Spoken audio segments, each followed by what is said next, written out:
بسم الله الرحمن الرحيم. السلام عليكم ورحمة الله وبركاته. مقدما هذه الحلقة بشكل كامل راح تكون بالإنجليزي، إنها راح تكون مميزة جدا جدا جدا، لأن ضيف اليوم واحد من أكثر الضيوف اللي أنا متحمس لهم، وممكن هذا من يوم ما دريت إنه راح استضيفه هذه يمكن أكثر حلقة أنا أتحمس لها. فضيف اليوم راح يكون بوكر عروض أكشن دين والعرض الأخير اللي كان باسم Death Valley Days Road Report. إريك أحد أعضاء سجون كايدا مع اللي يسوون عروضهم بالتعاون مع اكشن، فراح اسوي الانترو بالانجليزي، كامل الحلقه راح تكون بالانجليزي وراح يكون في ترجمه ظاهره لكم.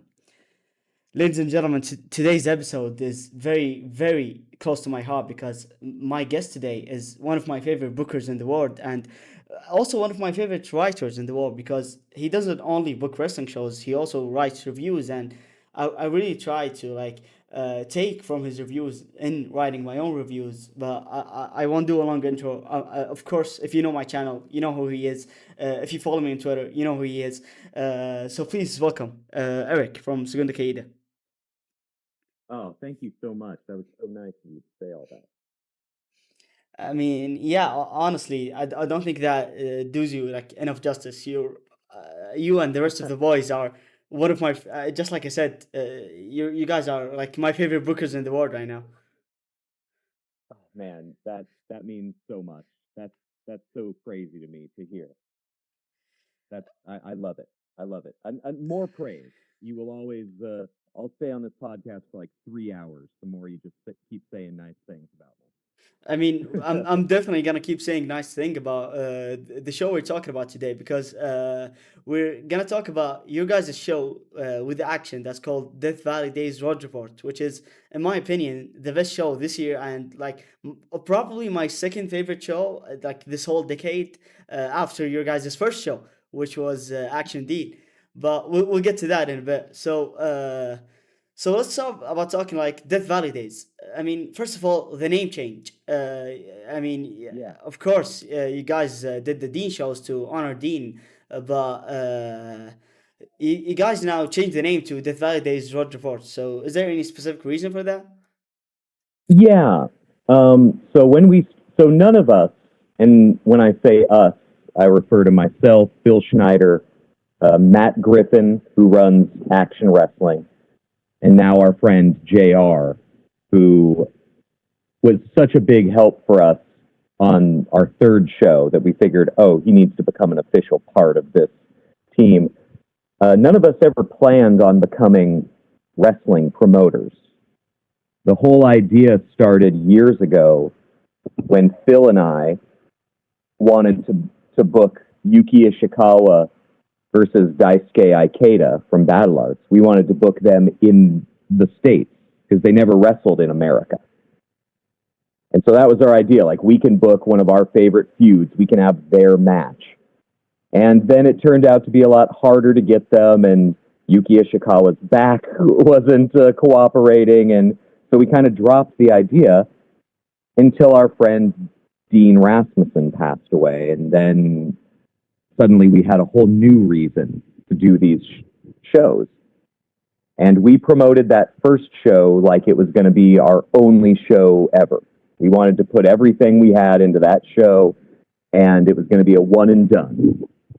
And well, the first show ended up getting so much more acclaim and so much more buzz than we ever could have reasonably imagined, that it kind of spawned something different. So for the name change, we had done 3 Dean shows, the second 2 that we did with AEW.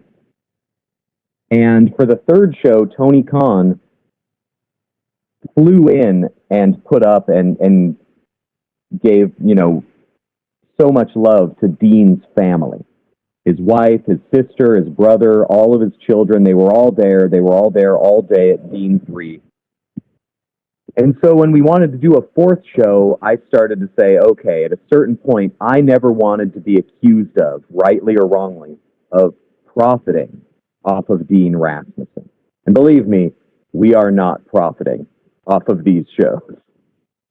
This is not a money-making operation. This is an operation done out of love. But people don't know that. And I didn't want anybody to think that we were using Dean's name just for our own benefit. This was done for Dean, with love for Dean, a guy who meant so much to so many people. But by the time we're doing our fourth show, this is clearly something that we're doing because we've grown obsessed with it, not just because of Dean. And I think at a certain point, it was right to separate ourselves from Dean, which was a difficult choice because the Dean shows now mean something to people. That's a brand in and of itself. And so it was a big decision for us to not do a Dean show, even though it's all the same people and a lot of the same wrestlers. Like, spiritually, it's the same.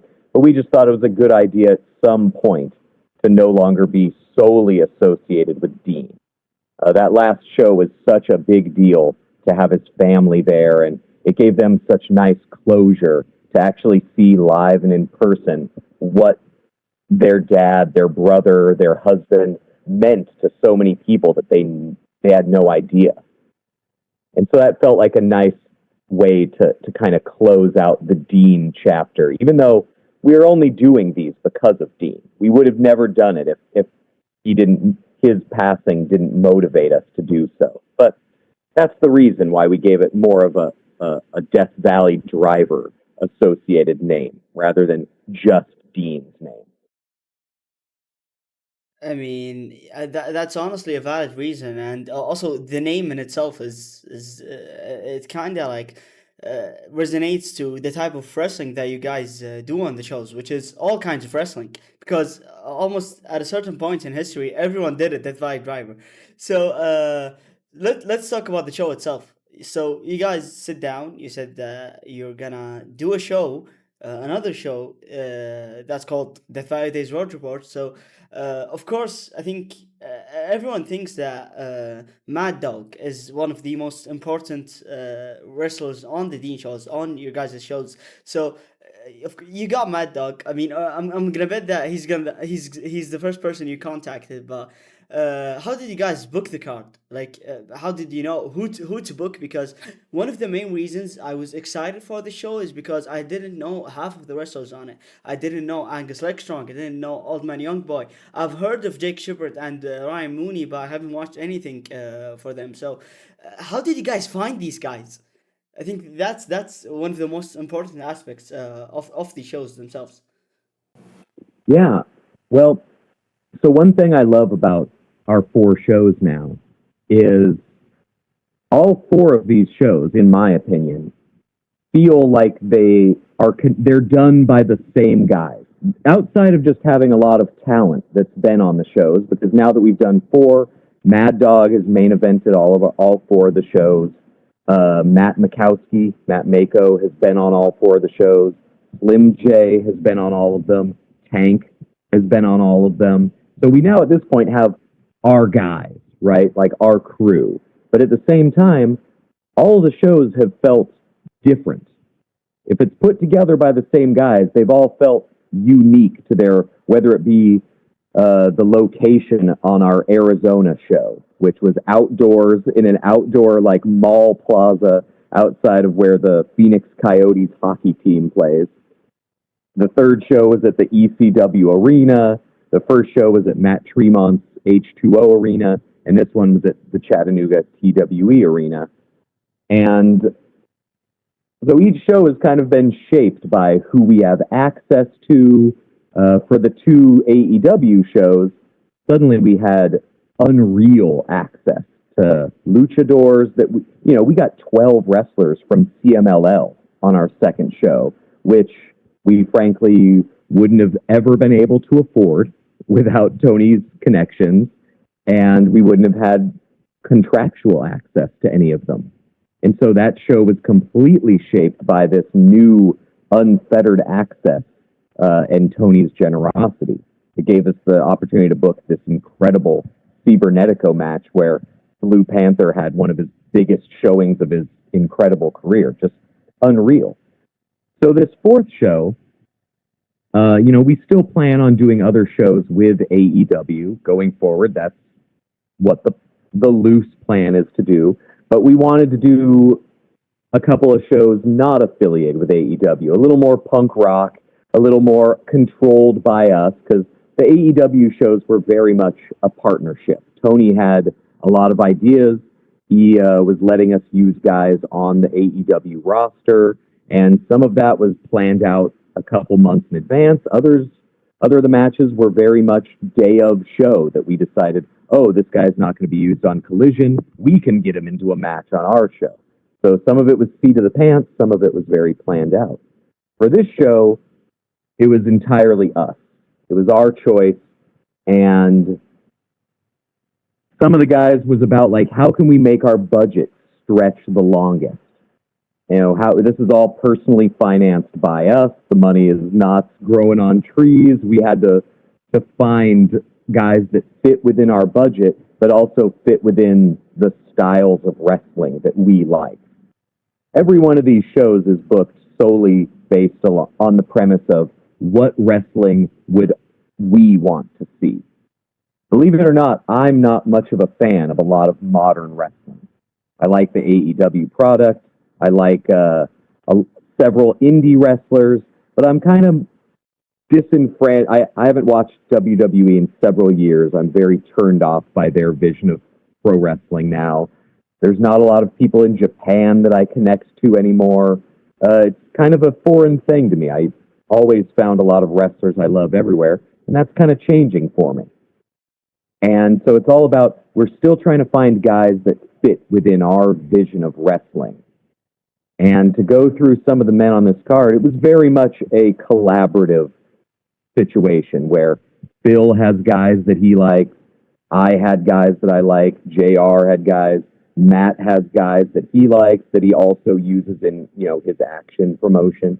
So it was very collaborative, and us trying to build the best card with all these guys that we had ideas to use.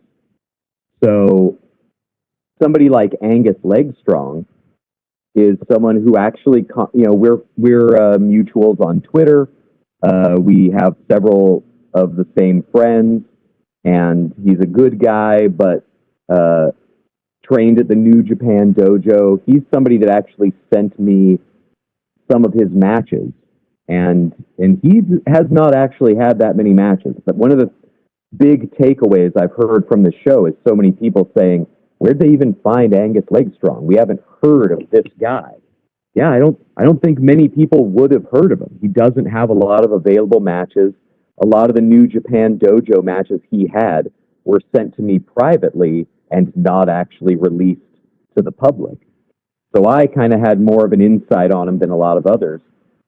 And I just like his style. I like him as a dude, but I loved his wrestling style. He has a high legitimate NCAA pedigree. He wrestled amateur at a very high level, has the accolades to prove it. And, you know, as you saw from his match, he has the style that backs that up. He was a guy that I just thought was one of the reasons that would make our show stand out. Not only is he not on any other shows, but so many people hadn't seen him. So that was a guy that I fought to get on this show. There was some skepticism about whether he could do it. We didn't want to just, you know, put our friends on a show. That's not really what we're doing. It was more of a style reflection. We liked what he was able to do. JR was the one who saw Old Man Young Boy. He saw footage of him doing a Volcon scissors takedown and was like, we want this guy who can do a Volcon takedown within the middle of a match, training at Drew Gulak's school. Drew Gulak was a guy that I was a very big fan of during his indie run and during his WWE run. I thought Drew Gulak's matches with Bryan Danielson are probably some of the last great WWE wrestling. And so the pedigrees we were really big fans of, and we just thought the match would be really great. Big Jake Shepard was somebody who I saw a match of him wrestling in, I don't think it was a GameStop. I think it was like a card collector place that you can play Pokemon, you can play Warhammer or whatever you want. And they just moved all the product to the back and then let these guys have like bloody fist fights out in the store off, you know, I think there might have been a bar included in this place. And I saw him have this incredible match with another great Midwest indie wrestler named Robert Ketchum. And I'm like, so many people that are outside of Michigan and Ohio have no idea who Big Jake is. We want to get Big Jake on a show. So that's another guy that I fought hard to get on. I love big fat guy wrestlers. I've always loved big fat guys. When I was a kid, my favorite wrestlers were like Big Boss Man, One Man Gang. I liked Earthquake, big fat guys. My dad was a big fat guy. And so I loved Big Boss Man because he was the exact same shape as my dad. So when I was a 7 or 8 year old kid, it was like, ooh, my dad has the same big fat belly as the Big Boss Man. I get to see, like, what if my dad was a pro wrestler instead of a dentist? You know, instead of a nice guy dentist, what if my dad was like beating guys up? So it was that fantasy level. So I've always loved big man, and there are less big men in wrestling now than ever before. There's less fat dudes out there. There's hardly any big. Think of the WWE and AEW roster. How many big fat guys are on those rosters? Hardly Yeah, there isn't many, yeah. And when I was a kid, that's what wrestling was made out of. It was made out of collegiate football players who tore their ACL and no longer could run a 4.40. So they had to, they no longer had pop time off the offensive line. Let's recruit this 6'5", 330-pounder into doing pro wrestling.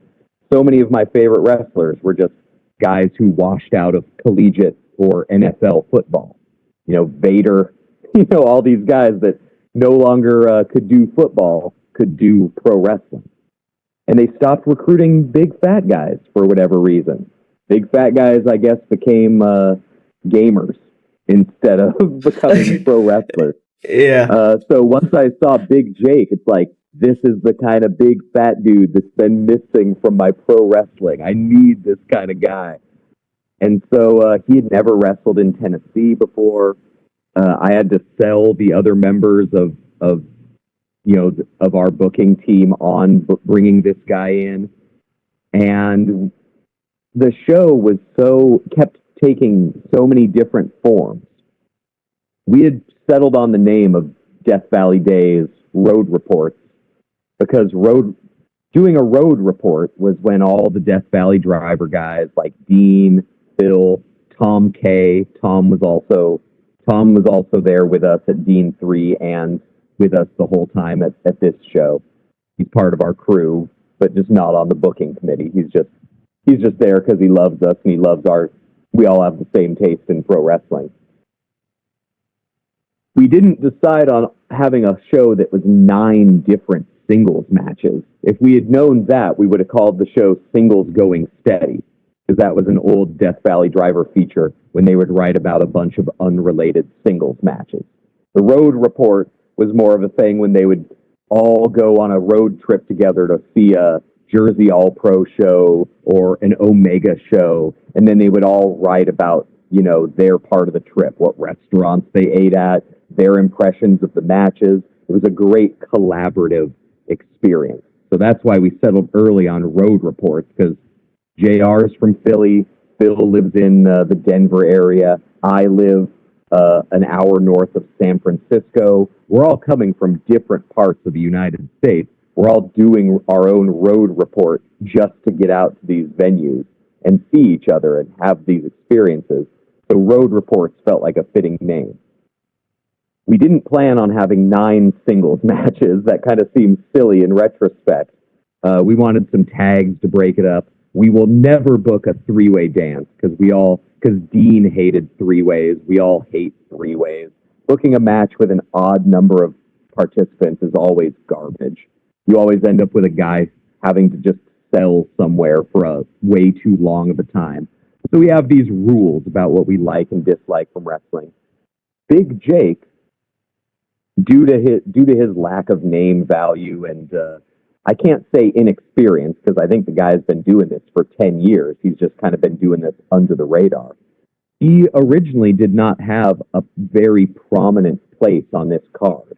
We were going to have a couple of tag matches where we kind of dumped all the lesser experienced guys. And then at a certain point, We said, well, this isn't really a way to let any of them shine. Our goal should be, let's put everybody into a match where they could have the best match possible. Let's find the opponent that would allow them to shine brightest.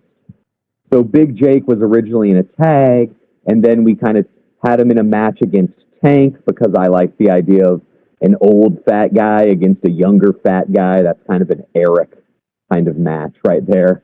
And then Isaiah Broner's opponent dropped out due to a double booking. I believe we originally were going to do Broner versus Gary J. Gary J is a guy we like a lot. He worked Dean 3, although he worked the Gypsy Joe Invitational, which got edited out of the final broadcast as a Tony Khan decision. If you want to see that match, I have the bootleg YouTube video of it, but we haven't put it out there publicly. So Gary J was in that, and we wanted to give Gary J a spot, but he had to drop off our show. So then I was the one that fought to have Big J against Isaiah Broner, because the idea of Broner's just a powerhouse, man. Broner's a 270-pound hard hitter, and I was like, yeah, man, I just want to see him hitting Big Jake as hard as he can, and I want to see Jake falling on top of Broner with full weight elbow drops, full weight splashes, huge suplexes. Like, that's the dream match in my head. And so I argued Big Jake into that match. I convinced everybody else, and then they went out and crushed it. Everybody on our shows works so hard. I love all their work. We all love their work. We don't have anybody on our show whose matches we personally don't love. None of this is political. None of this is just finding a spot to get a guy with a name on it. We're not booking to make money, and we have not. We're booking to make a show that we want to see. And our dream is that other people share the vision of what we want to see in pro wrestling. And I'm sure the majority will not. Your casual WWE fan probably won't be as interested in Big Jake versus Isaiah Broner, or Angus Legstrong versus Oldman Youngboy. They're lost, in my opinion. They're lost because everybody on our show just seems to kick it up a notch when they're on a Dean show or when they were on this show. And I don't know why they do it, other than we love these guys and we respect these guys, and they know what it means to be on this show, and they just share our vision of what makes wrestling so good. So I scouted Angus, I scouted Big Jake, JR scouted Young Boy, Matt's the guy that scouted guys like Casey Owens. I really wanted to have Adrian Alanis on our show. Matt really wanted his boy Darian Bankston on the show. I forget who really loved Ryan Mooney. I forget if that was JR or both Matt and JR. We all just kind of come to this with our separate ideas, and we all kind of work together to see, like, what's the best combination of these guys that we can make into a memorable show. And I could not be happier with this show. Top to bottom, out of our 4 shows, I think Death Valley Days was our best show. And I got it. Yeah. I mean, that's not an insane thing to say, because I mean, personally, if I could change anything on the card, I wouldn't change anything, because somehow all these wrestlers worked well together. And I mean, you said something that I kind of forgot, but I wanted to say that nerds make the best wrestling bookers. And if I, either me or any nerd, knew that Angus Legstrong and Old Man Young Boy, because it's not really a highlight of the show, because this whole show, I mean, every match is a highlight, but this specific match was kind of had a like a strong place in my heart, because I love old school grappling. I mean, if I knew that these guys wrestle this style, I would have booked them against each other. But I wanted to ask you, like, is there any matches that you changed from this card? Like any tag matches that you made into singles matches? Any two guys that you wanted them to wrestle but then changed it last minute? Something like this. Oh, yeah. So the ones that were set in stone from the beginning, uh, one of my dream matches was the main event, Mad Dog versus Slade. That was a match that I've wanted to see for some time now. Again, you said it before, Mad Dog. Mad Dog is like our show MVP. He's been in every one of our main events. Our first Dean show just outside of Philly during WrestleMania weekend, we were the only promoters that booked Mad Dog Connolly that week. You know, there was 60, 70 shows going on. Nobody else had booked Mad Dog. And Phil Schneider was one of the guys who, from the first time he and I saw Mad Dog working, I believe it was Paradigm Pro Wrestling. During the pandemic, they started running those UWFI style shows.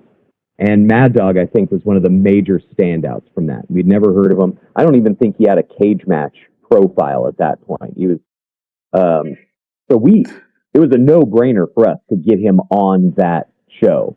Once, after that, he became the king of the dog collar matches, and every one of them is sick. Guy has so many cool matches. So he became a staple of our shows. Him and Demus from that show, I still think, after 4 shows, is the best match from one of our shows.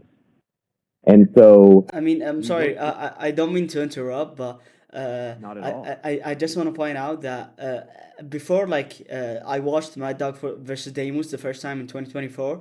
I wasn't that big of an indie guy. I was only like watching the mainstream indies like Deadlock Pro Wrestling or GCW, which I somehow don't like one of them now. But the point I'm trying to get is that match, which I heard a lot of praise for when I watched it, made me a Mad Dog fan for life. I mean, it's in my opinion, it's one of the greatest matches of all time. I think that if I will ever like make a top 50 list, it's definitely going there. And because of that match, I watched the Mad Dog versus Jake Lander in 01 USA, which in my opinion is the greatest wrestling match of all time.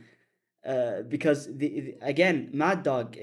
I mean, I'm gonna glaze Mad Dog for this whole episode, but in my opinion, he's a wrestler that's like from another era, and seeing him in this era and seeing him interact with wrestlers from this era that are very different from him is very interesting.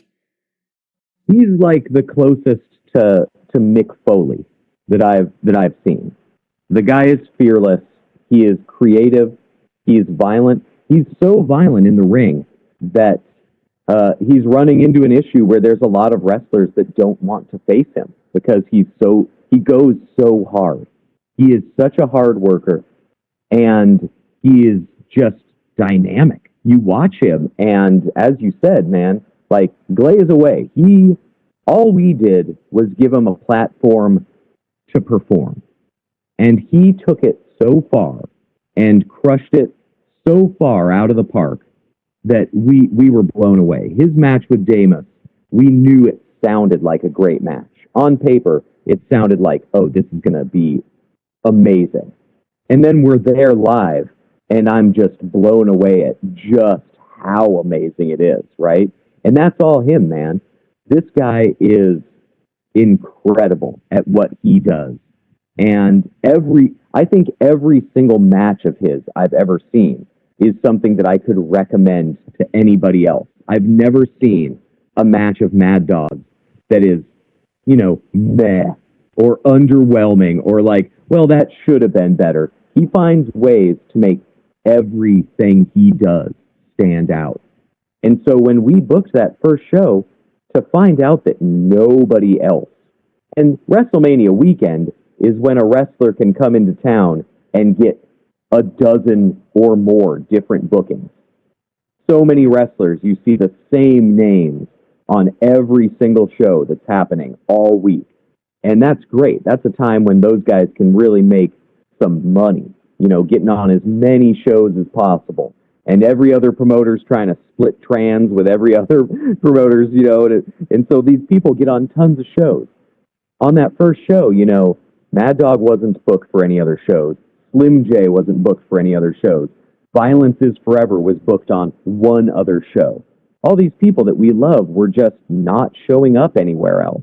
And it was like, all right, we're going to use them. We're going to, no other show brought in Deimos.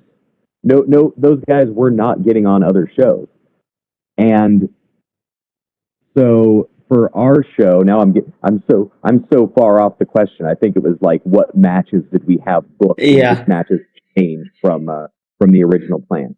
The main event plan for this show was always Mad Dog versus Slade.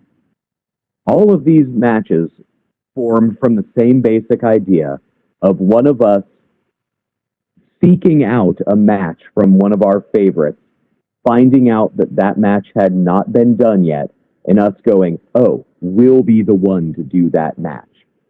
I love Slade so much.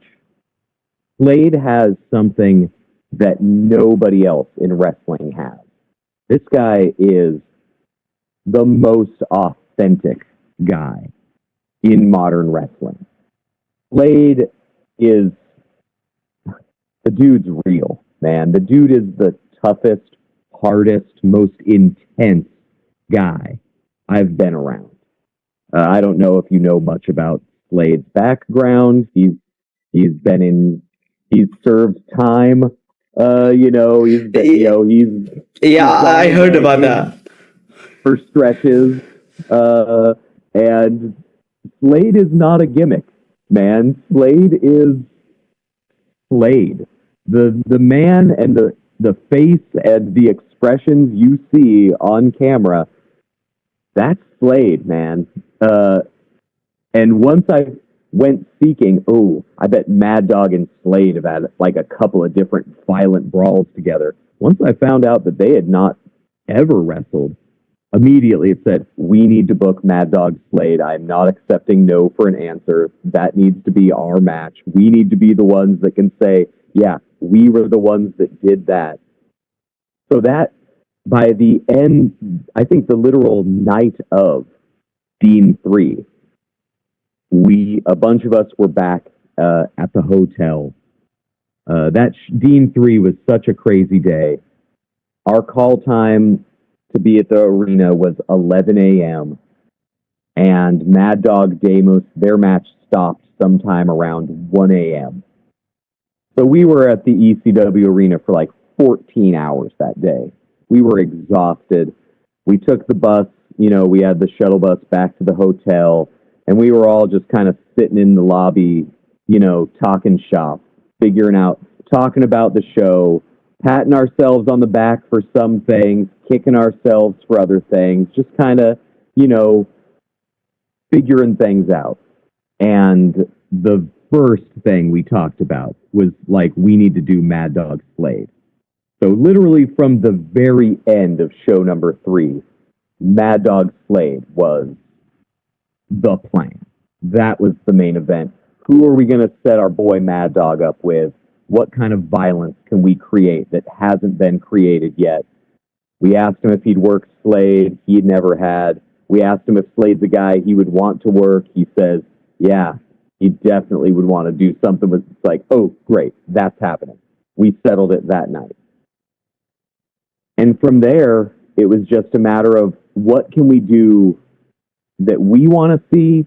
What can we do that'll get people talking? Carl Malenko was somebody that we wanted to use pretty much since we started doing this. As I said at the beginning, these shows, our original idea was for Phil and I to bring Battle Arts to the States. For a while, Yuki Ishikawa was the trainer at Santino Marella's school. Santino's school, I don't know if it still exists, truthfully, but his school was called the Battle Arts Academy, and it was out of Canada. And Yuki Ishikawa was training there, and we figured out, how has nobody brought Yuki Ishikawa to the States? He lives in Canada now. We wouldn't even have to fly him in from Japan. We could just bring him down from Canada. We'd have to fly Ikeda in from Japan, but yeah, let's do that. Ishikawa Ikeda was the singles match feud that, existed solely on Battle Arts. and Futen shows. And every Ikeda Ishikawa match is a barn burner. They do not have bad matches together. The kind of violence they do to each other is a Ikeda Ishikawa staple. We wanted to be the ones that did that in the States. But we always wanted Battle Arts guys. Battle Arts is one of our favorite feds of all time. So then it became about, is there other Battle Arts guys that we could realistically bring in? Who are some other Battle Arts names that might be possible? Battle Arts has not existed as an entity for 15 years. I forget what the last Futen shows were, but Futen hasn't run shows since, the early 2010s. So these guys are all older. Some of them are in various stages of retirement. Minoru Tanaka still works for GLEAT. So Minoru Tanaka was a guy we considered. There's other deeper cut Battle Arts names that are more of a pun, more of a joke. Like, what's Rastaman doing? What's Junji.com doing? But Karl Malenko was a guy that we knew lived in Florida. We knew he's a guy we might realistically be able to lure out of retirement. Of course, the big problem was that Karl Malenko had not wrestled a match really in 18 years. Yeah, I think his last match was against Ishikawa in I think '08, because that's when you guys announced him. I went on to check on his matches, and I think that said that was his last match on Cage Match. Yeah. In talking with Carl, that's what he said. He said it was, they did a couple of late run Battle Arts shows, and he wrestled Ishikawa on one of those. And there might have been a couple of Florida shows, but those were more like, hey, some Malenko students are going to come back to work a reunion type thing, not a real match, more of a appearance kind of thing. He cites the Yuki Ishikawa match as his last real match. And 18 years, man.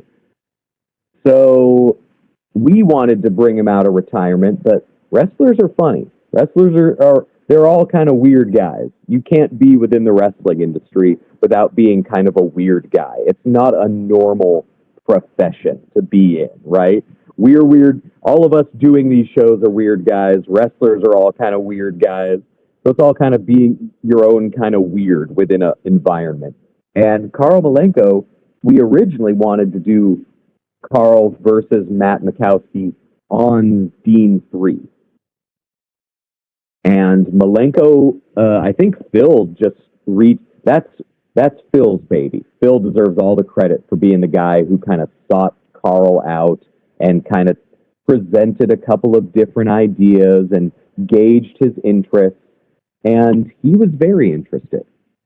But these kind of things, just in the same regard that Phil and myself and anybody else who writes for Segunda Caída or wrote for Death Valley Driver we don't really have a perception of how many people have read us and how many people cite us as a reason that they started to write or they sought out wrestling they hadn't seen.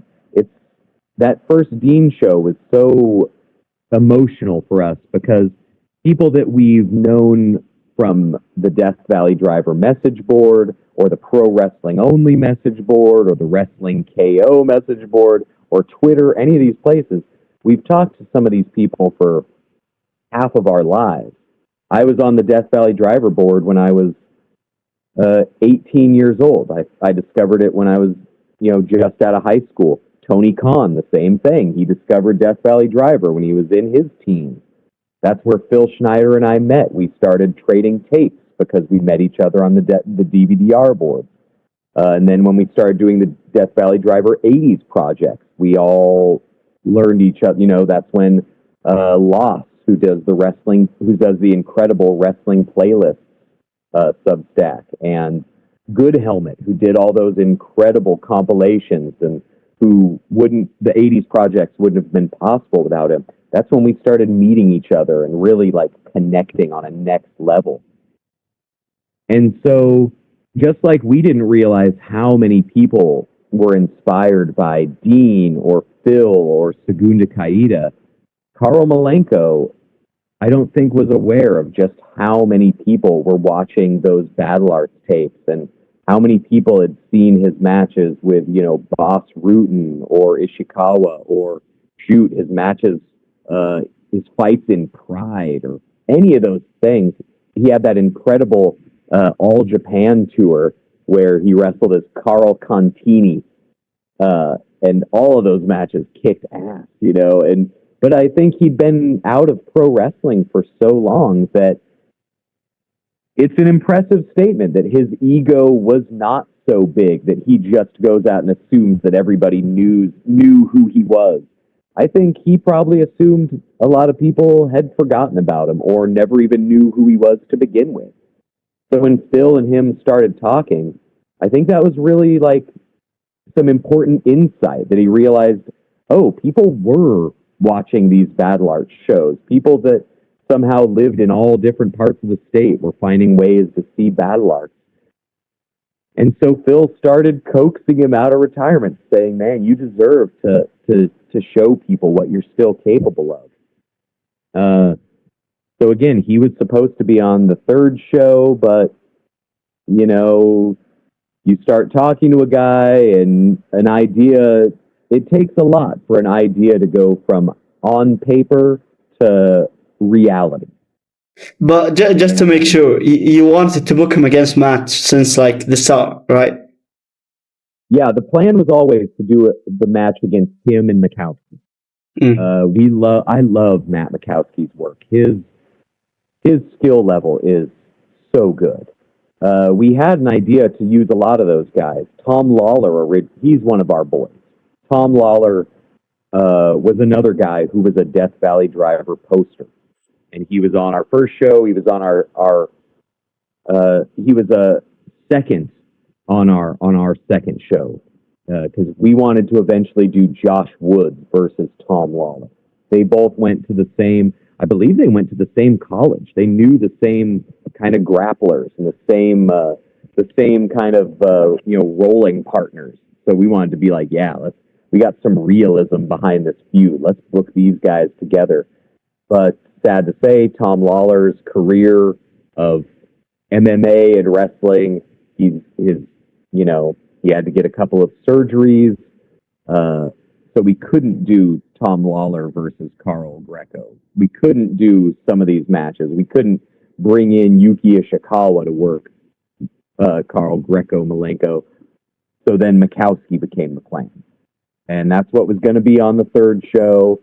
But so originally, Malenko, he wanted to do it, but I think some of these guys get a little cold feet. Any wrestler who says they aren't nervous before they go out and do a show is lying.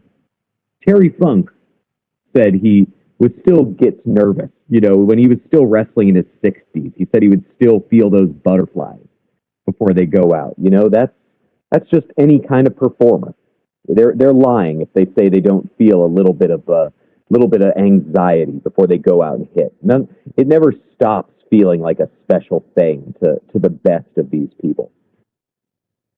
So with Carl, it was like, at first, like, hey, you don't have to wrestle, man. Maybe just come into the third show and maybe you can second Mikowski. Or maybe you don't even have to appear at all. Maybe you can just be there with us and see what our vibe is and see if we kind of mesh as people that you would want to work with. And so, in fact, one of the original plans for Dean 3 was to do Roderick Strong versus Eric Stevens. That match hadn't happened, and those guys were, Florida's finest was their tag team. I'm a big Roderick Strong fan. I was a big Eric Stevens fan. Stevens had just started taking bookings again after being retired for a couple years. And so we were originally, okay, now we have access to Roderick Strong with the AEW connection. We can fly in Eric Stevens now, and that's a match I would have loved to see. Well, we weren't sure what the availability was of Strong, and it took a little bit too long to find out. And in the meantime, Stevens had taken another booking. And so then it's like, okay, well, we still have this plane ticket of somebody from Florida. Maybe Carl can fly in using this plane ticket, and he can just kind of hang out at our show at Dean 3. And then that kind of didn't end up happening, and he backed out of it. And so then we were starting to think, okay, well, maybe we aren't going to be able to coax this guy who, I think he's 55 or 56 years old. He hasn't wrestled in 18 years. Maybe he's just not going to wrestle again. But when we were convinced that we were going to do a fourth show, the ideas were like, who can we get for the show that would get people talking? Not a huge amount of people, but the people that are fans of what we do, the fans of what we write about, the people whose taste in wrestling kind of matches up with what we do. To say that we're tastemakers feels like a little bit pat on the back. We don't view ourselves that way. Again, we book these shows with the premise of what matches do we want to see? Well, Karl Malenko is a guy that we were over the moon to see, like, what could this guy do in his 50s? What is this guy? And so Phil is totally responsible for being the one that just kept the lines of communication open with Karl. And we wanted to see him fight Mako. And if he ended up loving it and he wanted to do more, then hell yeah, we want to book whatever dream matches, whatever opponents Karl wanted to fight. You tell us the name, we'll see how believable it is to get those guys working. But Karl versus Mako was the plan. It was all about just working with the guy to see what he was capable of and what he was comfortable with. And he started sending us video of him working out. And that's when we realized, like, oh my God, this guy is in insane shape. This guy is as fast, as cut, as serious as he was when he was working regularly for Battle Arts. And that's when we started thinking, oh, this is much more about just bringing out a name from the past that we love. This is a guy who still has something to contribute to modern wrestling. Karl Malenko is a man with a skill set that no other modern wrestler possesses. You talk about authentic. This guy fought in pride. This guy fought Wanderlei Silva in pride. It doesn't get more authentic than that. And so the plan was always to do Karl Malenko versus Matt Mako. It was just, are we going to be able to get Karl Malenko? Is that a possibility? And we dreamed, man. We dared to dream. And he might be embarrassed that people know this, but literally the day of the show, I don't know if this is a bit too behind the curtain. Day of the show, we were not 100% that Karl Malenko was going to show up. We kind of hadn't heard from Karl in 2 days, and were kind of panicking a little bit because he lives in Tampa. He didn't want to fly up. He wanted to drive up. Very old school. Very old school, right? It's like a 14-hour drive, 15-hour drive. He wanted to drive up. And we didn't hear from the dude. We were texting him. He was supposed to come out Friday. Matt had an action show on Friday night in Tyrone, Georgia, which is about 2.5 hours south of where we did our show the next night, Death Valley Day. So the original plan was that Karl was going to meet us the night before. We were going to go to a show. We were going to get dinner. We were just going to get to know each other in person. And then suddenly the talk became, is Karl Malenko going to ghost us? And Phil was trying to not panic and say, like, look, he seems like he's dying to do this. He's training harder than ever. He keeps messaging me ideas for his match. Like, this is not a guy who's acted like a guy who's going to ghost us. But we now hadn't heard from him. And so we were starting to panic. Like, what do we do if our co-main event doesn't show up? The plan was to then move Slim J into the Matt Makowski match and rebuild the rest of the card the day of around Malenko's absence. And then out of nowhere, the day of the show, Malenko just texts us and says, "Hey guys, I'm at the venue. What's going on?" And so suddenly a huge weight was off of our backs. Suddenly it was real. It was happening. Carl was here. No problems were happening. And the guy, God bless him, we never even brought up, "Hey man, why didn't you message us?" We were just so elated that this was actually happening that all we could do was be giddy with excitement. We drove directly over to the arena. We met the man, and he's just the nicest guy.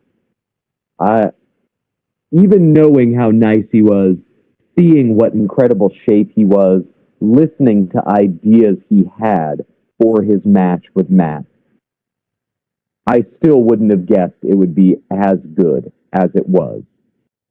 I told him after the show, I said, "Carl, with no hyperbole, that was better than anybody could have reasonably expected that to be. From your reception to your abilities to the match you two had together. If Mad Dog Damus, in my opinion, is our best show that we've ever had on one of our shows, I think Malenko versus Mako is a match that you could reasonably argue is one of the other matches you could say is our best match from one of our shows." I mean, there are Carl, the moment Carl stepped into that ring, I was kind of skeptical about him actually delivering a match that great, delivering a performance that good. I mean, I don't know if he still trains MMA, if he trains other guys. I don't know about that, but it's like he hasn't lost a step. I mean, before this, the day before Death Valley days, I watched Malenko versus Ishikawa, and he literally hasn't lost a step. His performance was insane, especially if you consider that he hasn't like had a real match or in 18 years. That in itself is crazy. Yeah, man. I mean, just the thought sounds impossible. I am a 45-year-old man. I used to be very good at baseball. I was a shortstop.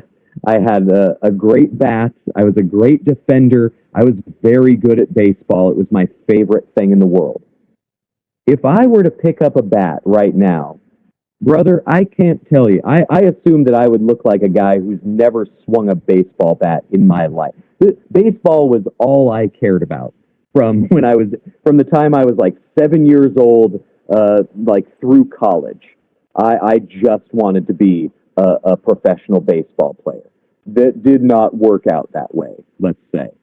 Turns out the level gets a lot more competitive once you get to college. Turns out you really do need to hit breaking pitches very well to play professional baseball. So, the idea of suddenly me picking up a bat and like, oh, yep, still got the same hand-eye coordination as I had when I was an 18-year-old. It's ludicrous. The idea of Carl Malenko being anywhere near as good as he was during his prime, the idea sounds insane. Up to a couple years ago, I still thought Negro Casas was a great wrestler. You watch a Negro Casas match from 1987, and it's a different kind of great wrestler than a really great Negro Casas match from 2017. We change as we age. Styles change. Your body changes. You adapt as a wrestler. Terry Funk was still having great matches into his 50s and 60s, but they look very different from the great Terry Funk matches of the 70s and 80s. I love a ton of Jerry Lawler matches from the 2010s, but they look very different from the greatest Jerry Lawler matches from the 80s, right? We age, we change, we're physically capable of different things. So I dug through some of my myriad DVD stacks of pro wrestling that litter every surface of my house. And I found a burned DVD from 2008 that had the Carl Malenko Yuki Ishikawa match. I brought that DVD on this trip to Tennessee. I watched the DVD on my laptop on the flight because I haven't watched that match in probably 15 years. And I'm watching this match, and it's just like, God damn, Karl Malenko could go. Man, this is a pro wrestler. Nobody's got this skill set. As excited as I was to see this man perform on our show, I did not realistically think that he would look exactly the same as he did in his last match. So when he gets in the ring and him and Mako start rolling, suddenly 3 minutes into that match, it hits me that, oh my God, he looks exactly the same as he did 18 years ago. He is just as fast. His reversals are just as savvy. His ideas are just as clean. His reversals are just as slick. How is this humanly possible? It seems just impossible. And I know that does sound hyperbolic, but no, nobody could have reasonably expected him to do what he did in that match with Mikowski. I'm still blown away. I watched the match last night. I watched the whole show with my girlfriend and several of my friends who had never seen the show yet. We were all saving it to watch as a group. People were blown away by what he did. I mean, just blown away by what he did. And yeah, the feeling's mutual. When I told him that literally could not have gone better, I mean that literally. I don't think anybody knew that this guy was going to have a legitimate match of the year candidate. And boy, did he. People are going to be using that match as a reference point for years to come. The day after our show, Malenko was already getting bookings in Germany and Japan. I believe he is going to be working for WXW. They are already setting up kind of battle arts matches for him to have in Japan. And the idea of this guy going from just a dude who seriously trains and is into physical fitness, he's a very healthy guy, just talking to him all afternoon. This man is a clean living dude who, just does this for fun. I mean, nobody thought about him returning to the world of wrestling. And now I just am envisioning him having more and more matches this year and more incredible match of the year contenders. And I just get emotional thinking about it. I can't believe we were the ones that got to bring back one of our all-time favorites to pro wrestling. It just seems so magical. I mean, in wrestling, I mean, everyone knows that there isn't like a full retirement in wrestling. I mean, Terry Funk, who's like the perfect wrestler, the greatest wrestler of all time, had like 8 different retirements. So, in my opinion, I think that I would have thought that Carl would have came back, but not this good. I mean, the moment that match ended, and I just hoped that he could get more bookings and he would actually come back, because I have so many dream matches of his that I just want to see. I want to see him like against Eric Stevens, who's a great grappler, but I think since he came back, all his matches were like striking based. So I could go on forever talking about like Karmelenko dream matches since he came back now, and Well, what? Oh, I'm sorry. nah, Well, the crazy thing about Carl is there are endless number of dream matches because he never worked the States, really. He's never worked the States. He never worked American Indies. He never worked so there's hundreds of matches that because he just worked within the Battle Arts system. So he was only working other Battle Arts guys. There was just no venue for him to have these matches. So there are so many dream matches just because there was hundreds of guys he never fought. He was never in the same place at the same time. So any match on paper sounds like a dream match. It's incredible. if Mrs. Makabe ever hears this episode, just please can you let your man wrestle again? I want to see him against Malenko.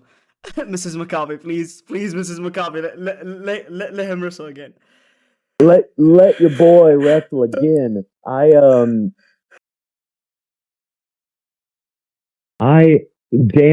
is one of So I never had friendships with wrestlers. I was strictly a fan, and Dan Makabe is the first one who became an actual friend of mine.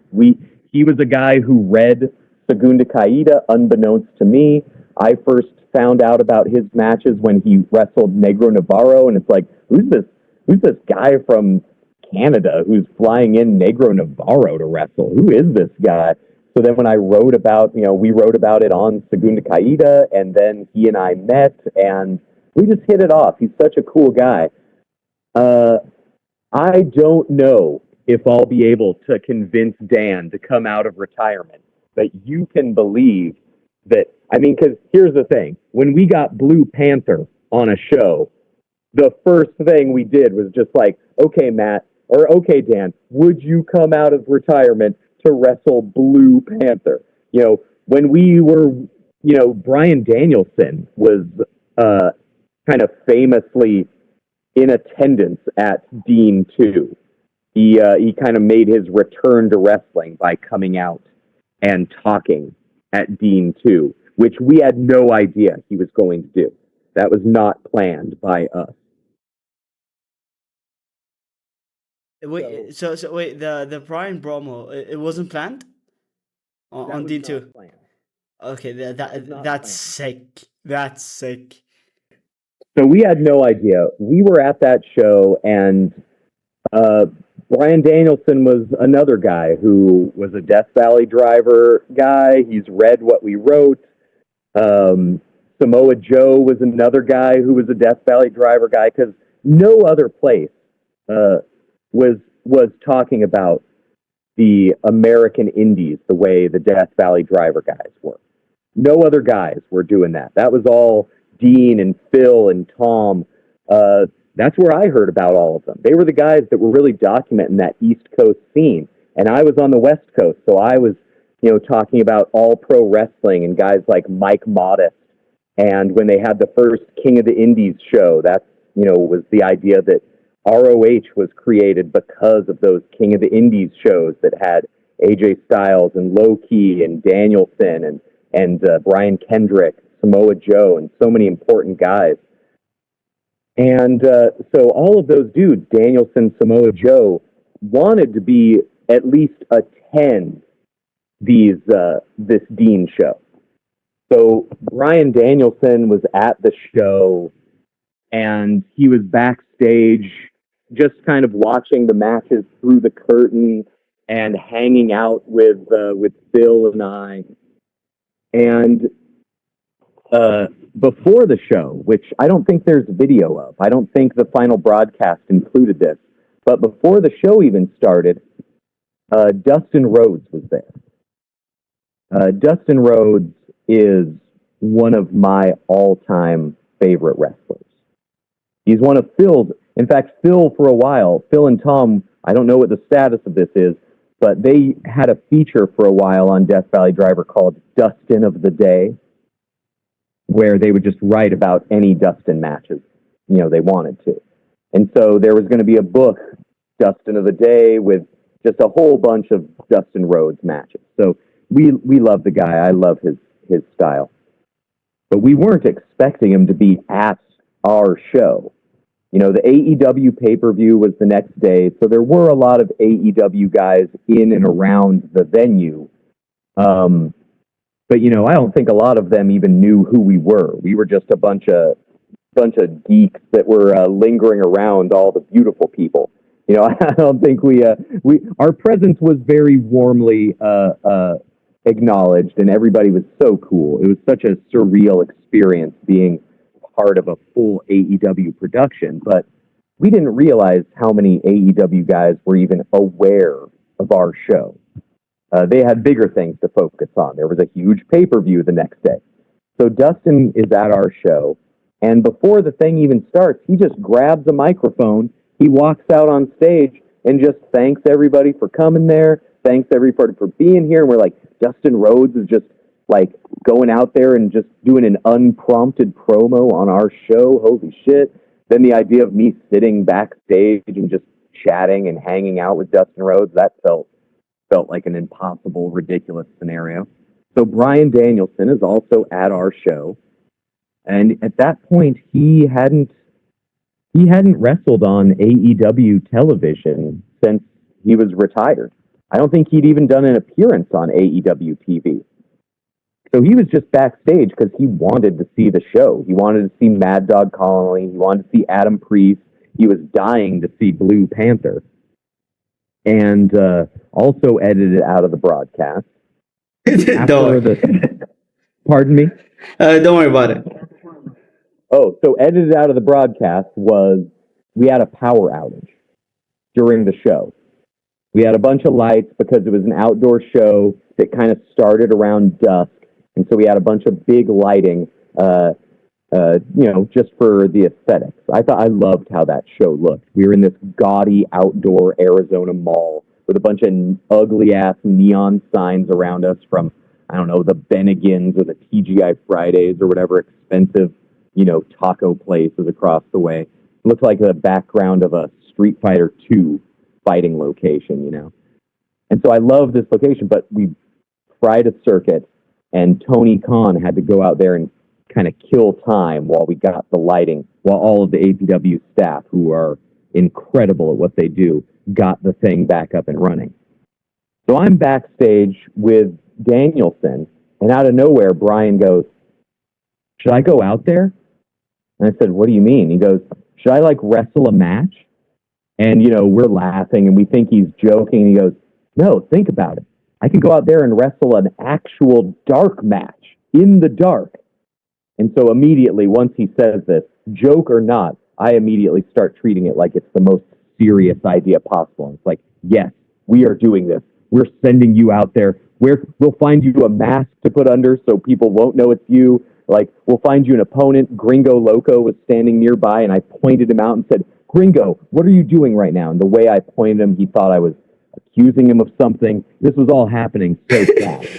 And it was like, I'm going to do whatever it takes to get Danielson out there. But then the power got back on, and Danielson laughed it off like, "Oh, I guess I shouldn't go out there and work. We can go out and do your show."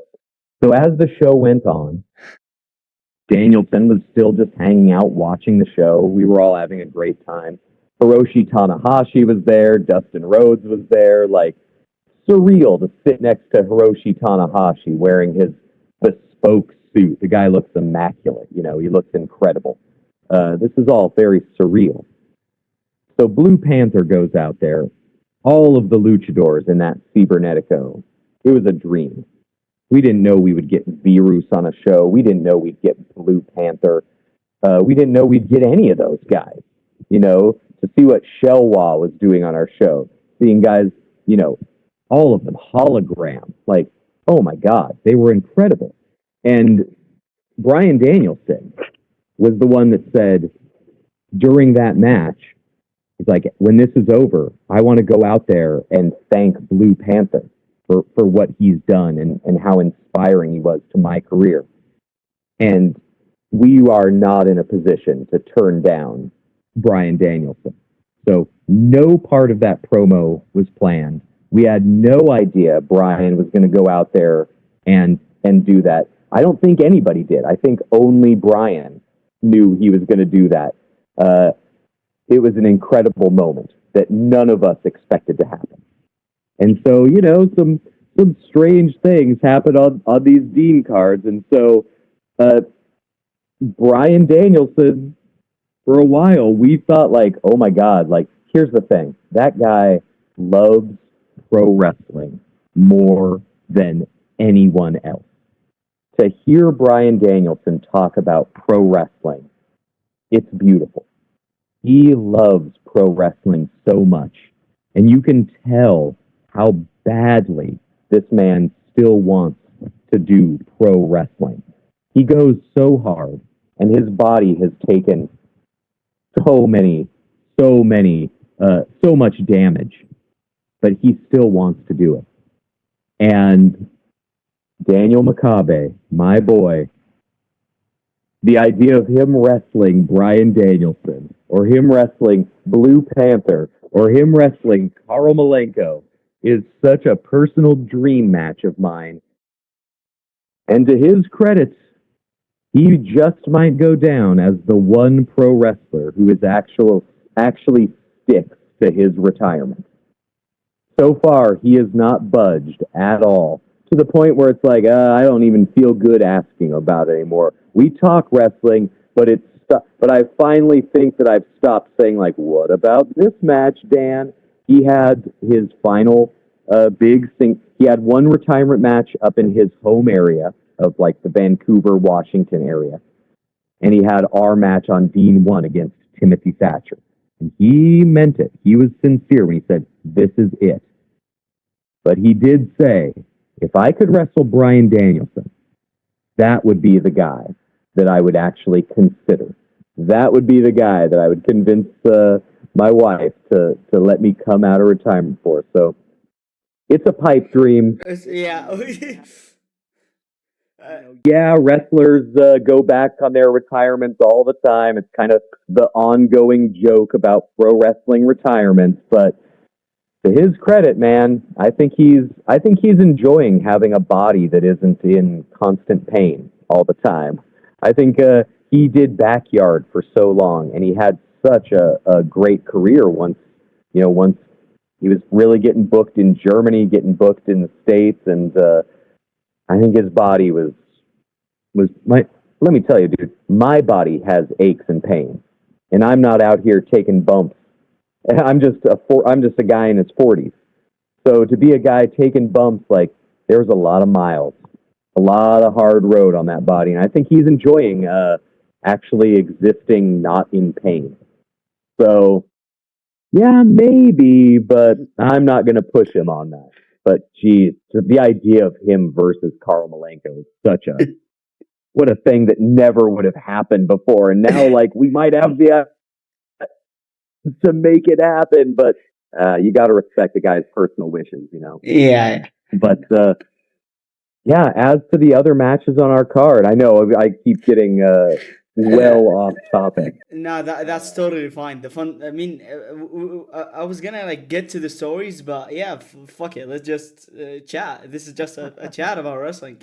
Of the other matches on the card that were set from a pretty early, Slim J versus Tim Bosby was set in stone pretty early on. That was also one that I really wanted to see. On our very first show, Slim versus Adam Priest. I think that is just an all-time. That's probably our greatest non-Mad Dog Connolly match. Slim J, Adam Priest is an amazing match. Like, Adam Priest is so talented. We wanted him on this show. He was already booked, so we couldn't. This was the first one of our shows that Adam Priest was not on. He was on the first 3. I love Adam. He is incredible. He's one of my favorite current wrestlers. And that we wanted to do a second Adam Priest Slim J match, but I saw there's 2 matches that Adam Priest and Tim Bosby had. Tim Bosby is young. He is, I think, 22 years old, and I don't think he even has 100 matches under his belt. He is new. He is very talented. He is very advanced.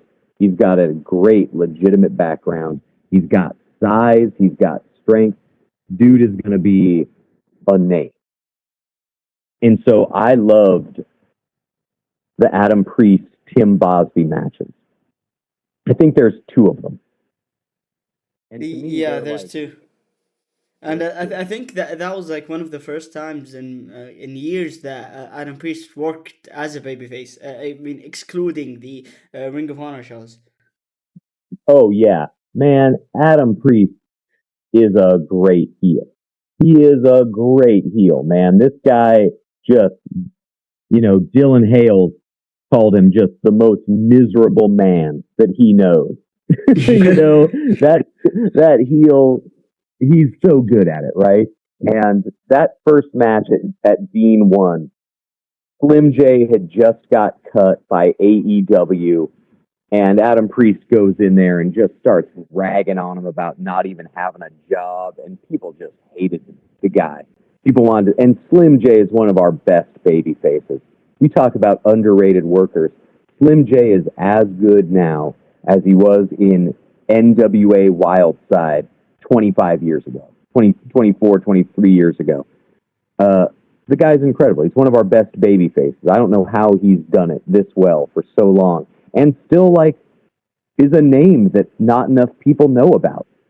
I don't know how he's been under the radar this long. He's probably the most underrated guy in wrestling because he's still operating on this level that some people just don't know who he is. So that match was so good. One of the most special matches that we have had on one of our shows. That once I watched Priest Bosby, I said, God, if Priest Bosby are this good, the Slim J Bosby matches must be incredible. And that's when I found out, how has nobody run Slim J versus Tim Bosby? How has that not happened yet? Well, once I found out that it hadn't happened yet, I wanted to be the one. Like, we need to do that match. That needs to be our match. We need to be the ones associated with Slim J, Tim Bosby. And man, did they killed it. That was, their match was, on most indie shows this year, will not have a match as good as Slim J versus Tim Bosby. It just won't happen. Those guys had a damn match. I mean, Slim J, I mean, just like you said, I just want to add that, in my opinion, he's one of the most underrated baby faces in this century. Again, he should be in the same conversations as Amazing Red, since we went out, since we kind of went back to him and NWA Whiteside. He should be in the same conversations as Amazing Red, and in my opinion, he's like maybe even better than him. I mean, I don't want to draw comparisons, but again, he's one of the most underrated workers in this whole century. He's really good, and the fact that he still wrestles like he's 20 and in his age, that's insane. And again, his match against Bosby was one of my favorite matches on the show. He's such a good babyface, and again, Bosby was so good as a heel that he made Adam Priest work as a babyface. I mean, we don't talk about that enough. You made, in my opinion, the best heel in wrestling right now, which is Adam Priest, work as a babyface. So that's not an easy thing to do. So Bosby is still great, and when I found out like how young he is, that was like surprising to me. Yeah, I mean, it's true. Like, so one of my favorite all-time wrestlers, if we're talking specific years of wrestling, like 2003 Brock Lesnar. I don't care much for Suplex City Brock Lesnar, you know, but like 2003 Brock Lesnar is like a force of nature in wrestling that we might not get again. You know, go back and watch any 2003 Brock match, and that stuff's just on another level. The Brock Rey Mysterio match is one of my all-time favorites. And when I'm watching Tim Bosby, Adam Priest, I am immediately thinking of like, oh, this is like Brock Rey Mysterio, except Brock's one of the most, you know, one of the shittiest dudes on the planet, and Rey Mysterio's the ultimate baby face, right? Except Adam Priest is now, you know, this wrestling heel who's now is just being a baby faced by Tim Bosby. And Bosby's just got that talent, man. He's got the size, the strength, the ability. Once I had that Brock Ray mindset, you say you couldn't believe how young Tim Bosby was. Honestly, I can't believe how young Slim J is still. Not just the way he moves, but I think he's 40, 41, which means he's been wrestling since 2001. You do the math on that, and those Wildside matches, those Ring of Honor matches, he was like 16, 17, having those matches. This guy has been around for ages, and he's always been at this level. He has always been this good. It's shocking that he's, you know, you'd think, oh, if anybody who was wrestling in 2001, they must be in their 50s by now. It's crazy that Slim J is only, you know, 40, 41 years old. But it's even crazier that he still wrestles like 20-year-old Slim J.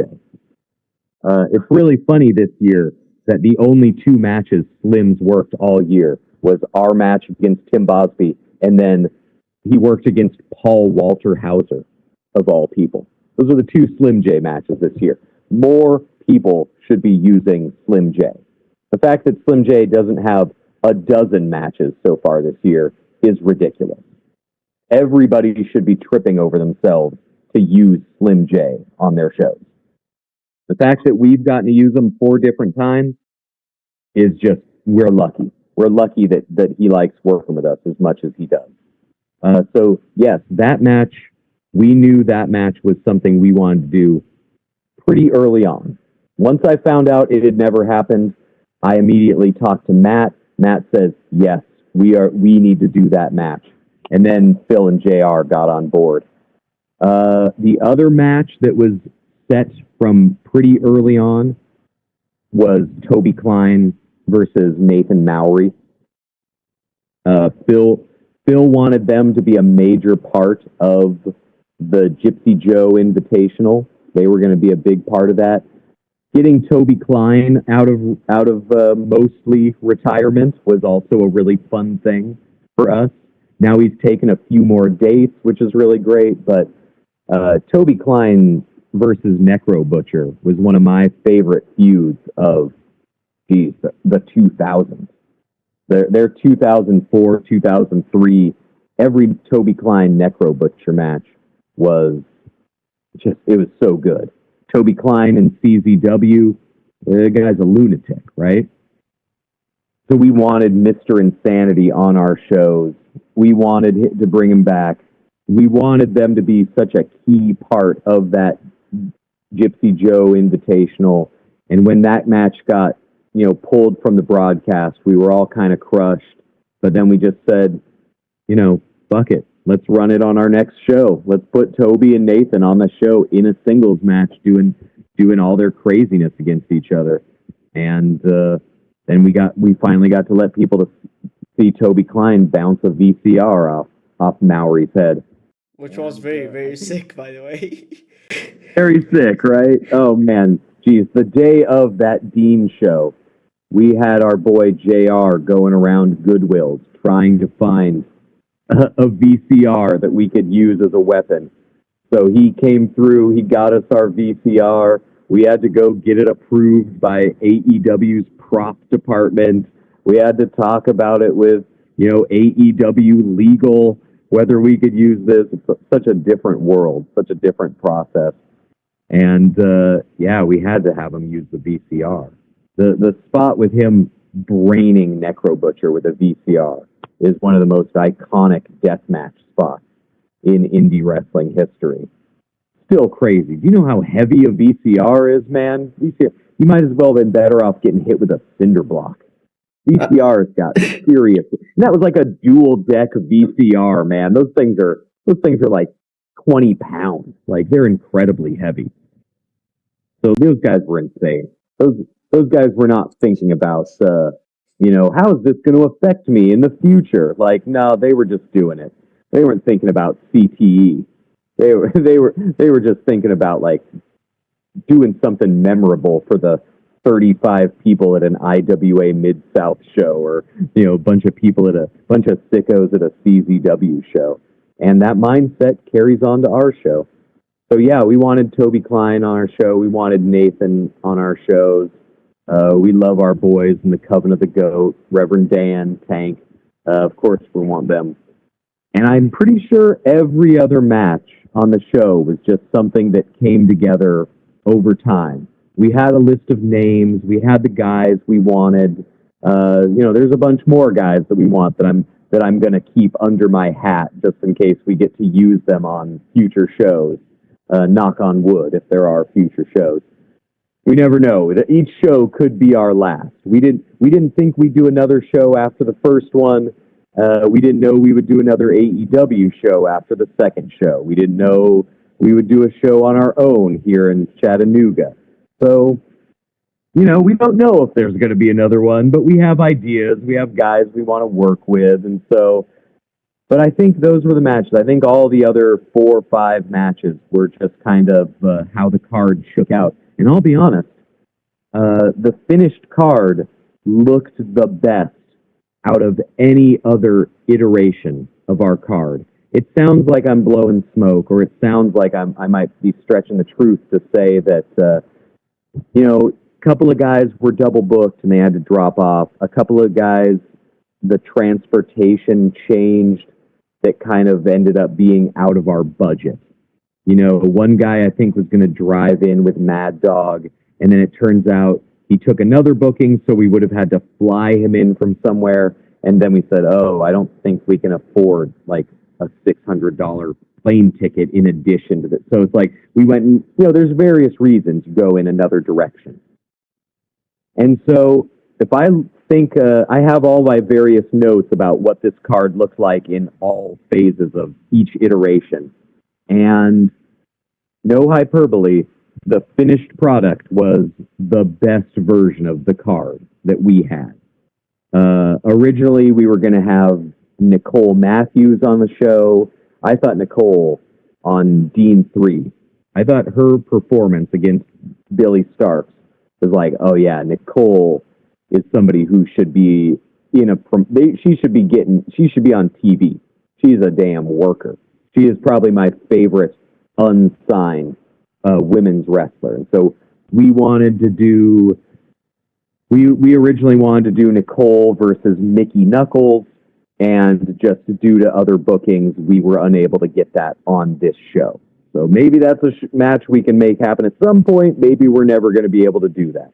But, we definitely had ideas. We definitely had other people that we wanted to get on this show. And some of that didn't work out. Some of it might never work out.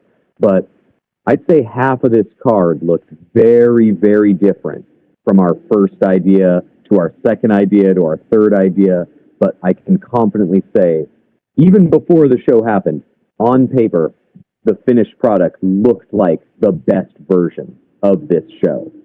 And then everybody exceeded all of my expectations. So after the fact, it's like, oh, okay, this was definitely the best version of this show. Like I said, the Big Jake match, originally he was just in a tag match. And had we gone through with that tag match, that also would have included Angus and Young Boy, and I forget who else, it would have been forgotten about by the end of the show. It would have been outshone by every other match. It wouldn't have put any of them in a position to actually stand out. When we were done with this show, everybody on this show had an opponent and a match that allowed them to shine. It allowed them to be the truest version of themselves. To borrow Mad Dog Connolly, it allowed them to live their truth. Big Jake versus Broner was the best position for Big Jake to stand out. Angus versus Young Boy, that was the best possible pairing for those guys to have that match. Adrian Alanis, I didn't know how we were going to use him. He's one of my favorite unsigned guys. He's worked all over the place. The dude was in Evolve. He's worked some AEW matches. He's worked Ring of Honor. He works all over the place. He's worked GCW. He works Action a lot. This guy is good, dude. Adrian Alanis, I think he's under 150 matches. And he looks like a guy that's been working 800 matches. I think that's the big takeaway from this show is every dude on that card looks like more of a pro, more of a vet than they actually are. Alanis looked like a guy with 800 matches under his belt. Angus Legstrong looked like a guy with 200 matches under his belt. Tim Bosby looked like a guy with 400 matches. Like, all these guys wrestled like people that have just been doing this for a while. It's outstanding. Adrian Alanis, I don't think he's even had 200 matches. You watch his match with Casey Owens, this guy looks like it's crazy he's not signed somewhere. He's got a look, he's got the height, he's got a great mouth of teeth, he's got that great hair like Mustafa Ali, or he's got that Mansoor kind of quality. He should be on TV. Casey Owens, less than 200 matches. This dude can go. His wrestling style, he looks like Jimmy Lloyd. And then he goes out there and he's doing these slick mat reversals. He's got incredible speed. He's got this incredible explosive speed that you wouldn't expect from a 5'6" guy who's, looks like Jimmy Lloyd. These guys are they excel beyond their years. Ryan Mooney's been doing this for a bit, but he looks even better than his actual amount of experience. Jameson Shook's pretty new. I love Jameson. Jameson's a great dude. He's loved in the Chattanooga area, but I see bigger things in his future. Matt Mako has been doing this for a bit, man. That guy can pull an arm bar out of anywhere. The way he integrates his rolling and his BJJ into a pro wrestling setting, I think he's our best. Well, until Karl Malenko, came out of retirement at age 56, I think Matt Mako has got to be the best shoot-style wrestler in the world today. All these guys, we're so blessed and so lucky that all these guys want to have these incredible matches on our show.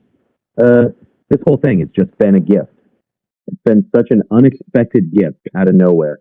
And I'm so appreciative of all these men for working so hard for us to make these shows as memorable as they are.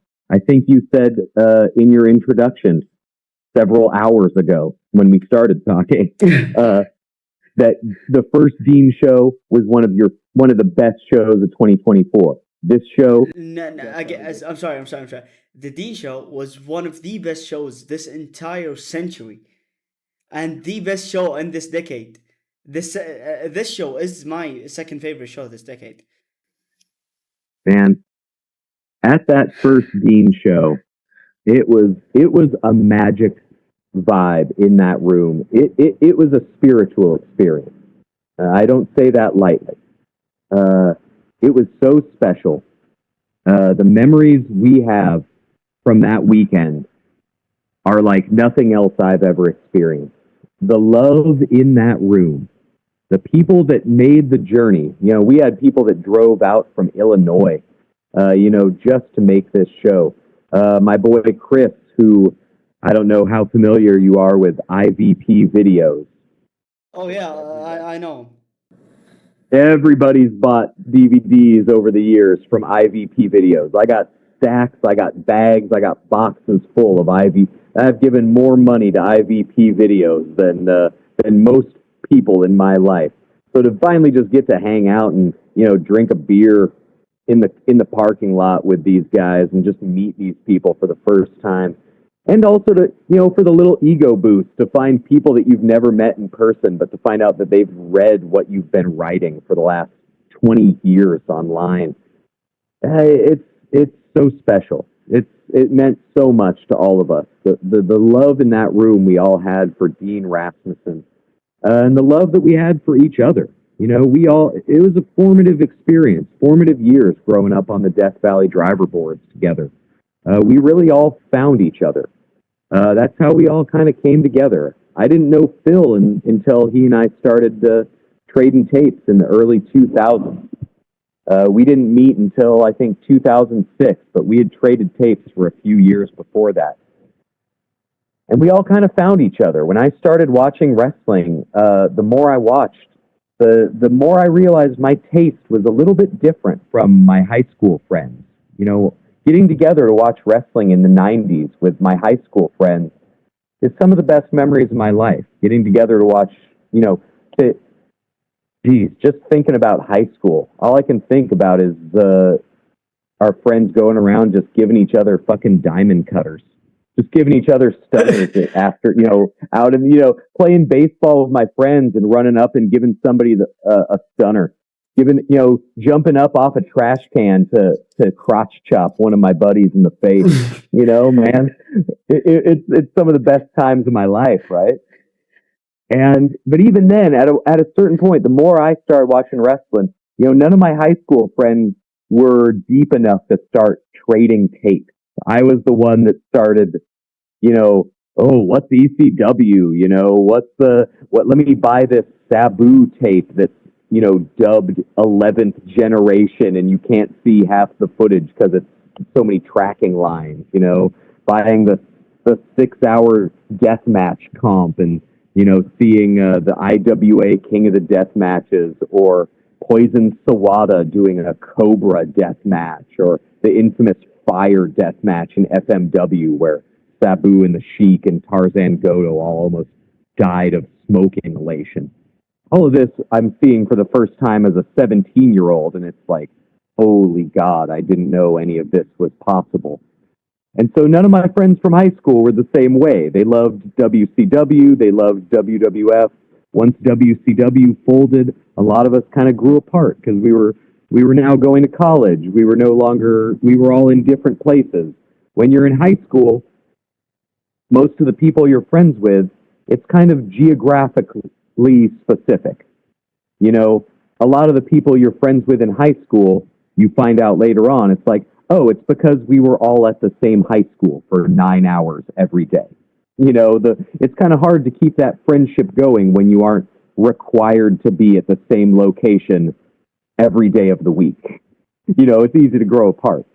And so once I started trading tapes, that's when I discovered the Death Valley Driver, and that's when these people kind of see the same things that I see in wrestling.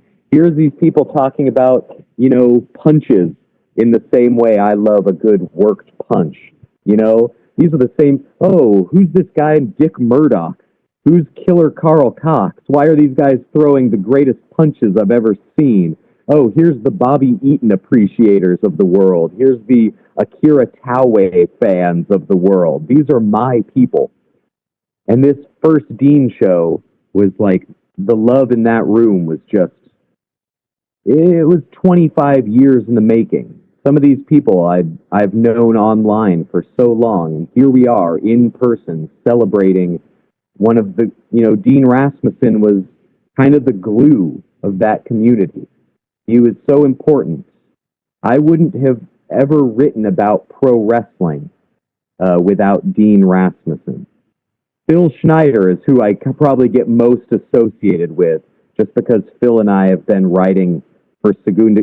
Phil started Segunda Caída, I think, in 06, 07 maybe. And sometime around 08, 09 is when he and I started really writing together. And we became writing partners in a lot of ways. We would do road reports. We would do full show reviews. We would do our match of the year list together. Phil and I probably wrote I bet we wrote probably 500 or 600 things together. It's crazy to think now we've been writing for so long. But I don't think I first started writing about wrestling because I loved what Dean wrote, and he made writing about wrestling seem so much fun. And so that first Dean show was just so special. And I agree. I think it's one of the best shows I've ever seen, hands down. It's easy for me to be biased about that show. A lot of love and energy went into doing that, into making that show what it was. It's not just me. 40, 50 people deserve credit for what makes these shows what they are. And this show was no different. Before Death Valley Days happened, I looked at this card and thought, this has the potential to be one of the best shows of the year. I love all these matches on paper. If everything comes together right, this could be something really, really special. And at the end of the night, it's like, okay, every single match exceeded my personal expectations. Every individual performer exceeded my personal expectations. The guys that nobody knew about, like Angus Legstrong, are now people that are getting probably the most buzz out of that show. I've seen more people talking about Big Jake and Angus Legstrong. I've seen them getting as much talk as Karl Malenko, which seems, if you were to suggest that as a possibility before the show happened, that would seem a little bit blowing smoke. That seems like, yeah, let's pump the brakes a little bit, buddy. These guys are not going to be getting, but Here it is, man. I've been listening to people's podcasts about this show. I read not just your review, I probably got sent 10 different reviews of our show. And everybody is like, who is Angus Legstrong? Who is Oldman Youngboy? Who is Big Jake Shepard? I want to see more of these guys. And that makes me so happy. It is not an ego thing. I get no boost out of saying, hey, well, I wanted to book those guys. No, no, no, no, no. Those men are responsible for all of the love, all of the buzz, all of the hype, all of the potential future bookings they're going to get is because of what they went out into the ring and did on our show. And I just couldn't be more proud that we got to give them that platform. We got to promote them doing what they are most capable of. It's a special experience. And I just want to point out that I mean, you didn't want to give any credit to yourself, but to be honest, if you guys never booked these guys, we would have never heard about them. At least myself, I would have never heard about them. But you booked them because you're a fan and you just want to see good wrestling. So I don't know if any other wrestling bookers will listen to this episode, but if any wrestling booker is ever listening to this, I just want to point out that please focus more on booking talents that aren't very known, that have the potential to be good, rather than just wait for them to be good and book them whenever they're like popular. I mean, I get like wanting to book wrestlers because they're popular and that will get more eyes on your show. But when you book wrestlers like this, I mean, especially, I mean, because I loved Angus Legstrong versus All My Young Boy so much. I mean, if I mean, and let's say in 10 years, if I see both of them on TV, which I hope that they will be on TV because they're again perfect wrestlers for TV. If I ever see them on TV, I'm gonna remember that Segunda Caída and Action booked them first, and they got me and they introduced me to them.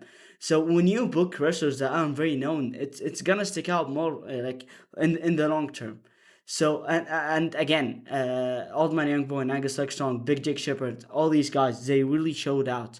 This show wouldn't have been as good if these guys didn't show out.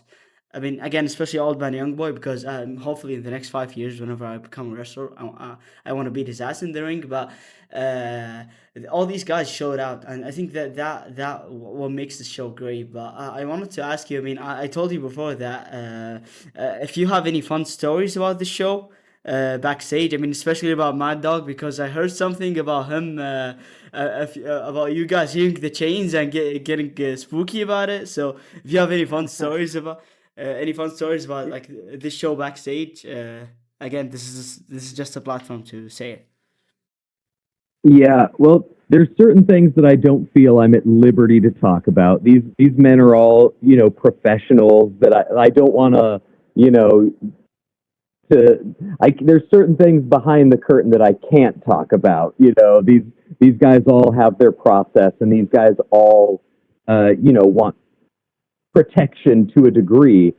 So what I can say though about some of these dudes is they got ideas, and they just want a platform to show off these ideas.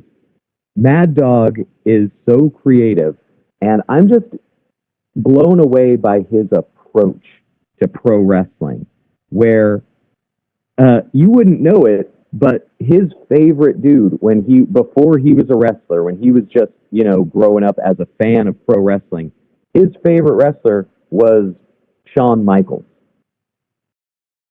That doesn't make any sense. I would have thought you would have said a name like Bruce Brody or something like someone like him.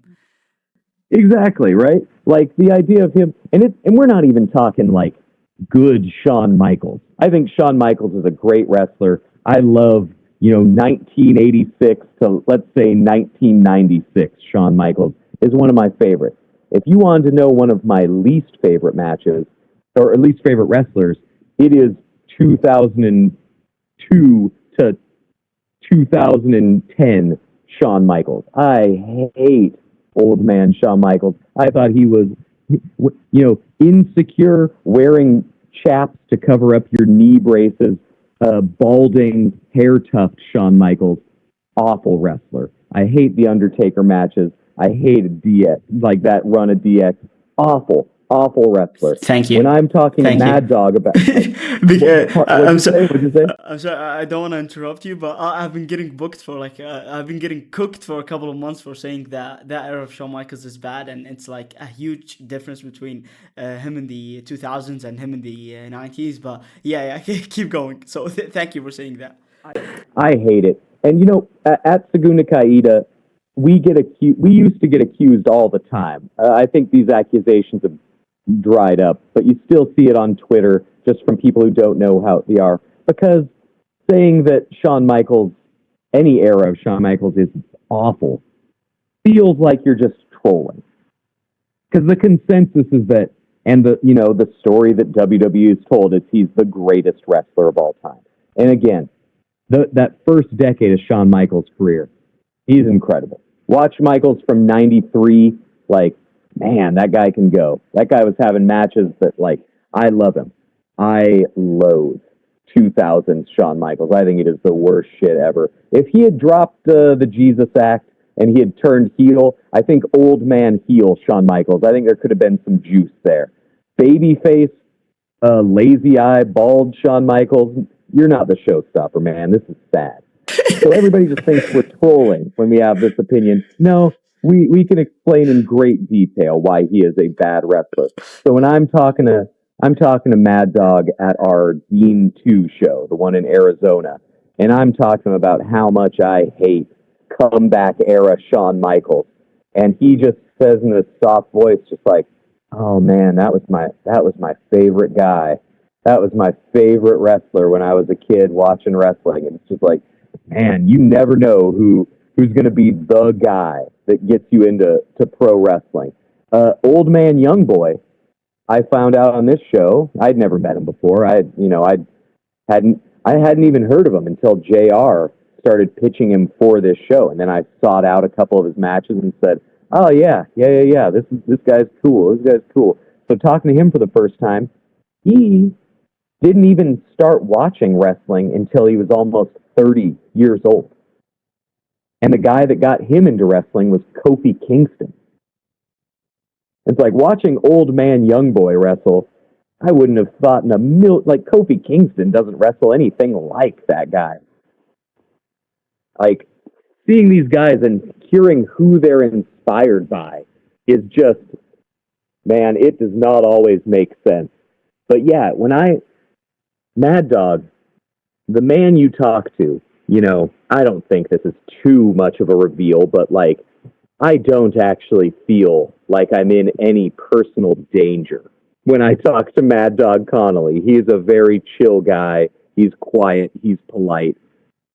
And I don't know what gets into his head when he is prepping for a match. I don't know how he flips the switch.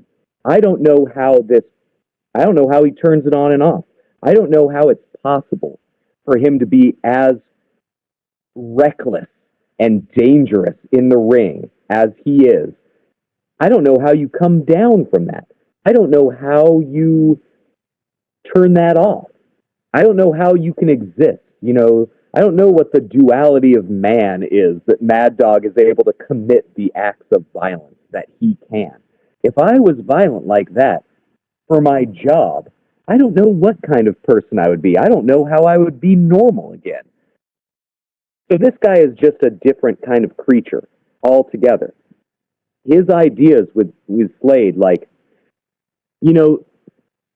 some of these matches we worked with the wrestlers to decide what's the best thing we can do. And I'm not going to take any credit for what we did, but we did meet with these guys and we talked through. To say we agented matches feels a little boastful. I don't want to take credit for that at all. These guys did what they did. They're special performers. But just talking and conveying our vision to these guys, we had a lot of ideas. We had a lot of things that we don't want on our shows. That I don't like a lot of the modern style. I don't like the WWE house style. I don't want a lot of guys making shocked reaction faces after a 2 count. Like, I hate that shit. That's made me less interested in watching wrestling than I've ever been in my life. That kind of stuff. So there's certain rules that we have about things that we don't want to see on our shows. And so some wrestlers, we met with and we talked about our vision for the show, and we talked about what we had in mind when we booked them against their opponents. And, we offered ideas and we offered our vision, but these are creative types. All these guys have their own personal vision of what they see themselves as a wrestler and what they see for their future. And we wanted to give them the freedom and the platform to perform. So someone like Slade, someone like Mad Dog Connolly, I don't want to give them any advice. I want them to do whatever they want to do in the ring. And I want to be a witness to what they do in the ring. I want to get emotional watching what they do and seeing the whole. I had no idea they were going to start headbutting each other in that match until it started happening. We didn't know how bloody it was going to get. We didn't know how violent it was going to get. We had an idea because if you've ever seen a Mad Dog Collie match or a Slade match, these are two of the toughest dudes that you've ever seen. But we were not telling them, go out there and headbutt each other and 20 times or so until both of you are busted open hard way. I think it's 18. I counted. I think 18, it's 18. Yeah. You got the official count. God bless you. Somebody told me after the match that they only worked for 6 minutes. And I said, that's impossible. That was like a 15-minute war. And they said, no, man, I went back and checked the tape. It was like a little over 6 minutes. They crammed so much horrific violence. And I was shocked to find out Big Jake Broner didn't even crack 5 minutes. It felt like they had a complete match. That's one thing about our show that I don't think I talked about is I'm a short match guy. I think the long matches is kind of a curse of the current wrestling style. This idea that longer is better is, I think, such a failed way of looking at pro wrestling. I don't think, it's not like a movie is better if you make it 3 hours versus 90 minutes. I don't think that should dictate what makes a good wrestling match. I'm a big fan of WCW. I've been writing a book about 1997 WCW for like 4 years now because I am just writing so much about it. It's going to be the greatest thing I've ever written. I just write so many words that it takes me forever. Someday we'll finish it. But so many of these WCW matches were 3-minute TV matches. And after you watch 1,500 of them, 2,000 of them, some of these wrestlers were just geniuses at crafting a full story and a complete match with only 3 or 4 minutes of time. Bobby Eaton could do wonders in 3 minutes. Steven Regal can do an incredible story in 3 minutes. La Parka, all these guys could just... I mentioned him earlier. The Big Boss Man is an excellent short-form TV match worker. If you go and watch any of his last run with WWF, which I want to say was 2002, maybe 2003, the matches Big Boss Man was having on Sunday Night Heat, of all places, like, this guy is coming up with new stories to tell every week, and he's telling these stories in 3 minutes. And it's incredible. Short-form wrestling storytelling is special. Because here's the thing. Nobody needs 40 minutes to have a pro wrestling match. A 40-minute match is overindulgent to a degree that I don't think anybody has that much material. I don't think a lot of these guys have 10 minutes of material, and that's not meant to be an insult to them. Editing is an important part of any artistic medium. If you can make a great album in 30 minutes, you might not need to make a 78-minute album. Some of my favorite movies are 80 minutes long. A 3-hour movie doesn't mean it's better than 80 minutes. And this long matches being better matches is a bad way to look at pro wrestling. So our goal on these shows was to have no match overstay its welcome, to have every match end when it's supposed to end. And the wrestlers hit their marks incredibly. Jake and Angus were under 5 minutes. I think Slim J. Bosby was the longest match on this show, and I don't think it even hit the 13-minute mark. Yeah. It was 12 minutes, yeah. 12 minutes long. And I think the longest match we've done is the Cibernetico, but that's because 12 different guys were in that, and we wanted to give them all a chance to show what they could do. But the worst thing, so I grew up after, my friends and I used to do wrestling road trips all the time. We used to drive down to LA all the time to go to see Rev Pro and then later Pro Wrestling Guerrilla. We loved seeing Super Dragon, Ultra Taro, Excalibur, Rising Sun, Mr. Excitement, all those Rev Pro guys. Like, God, I loved going down to Franks and Sons flea market shows.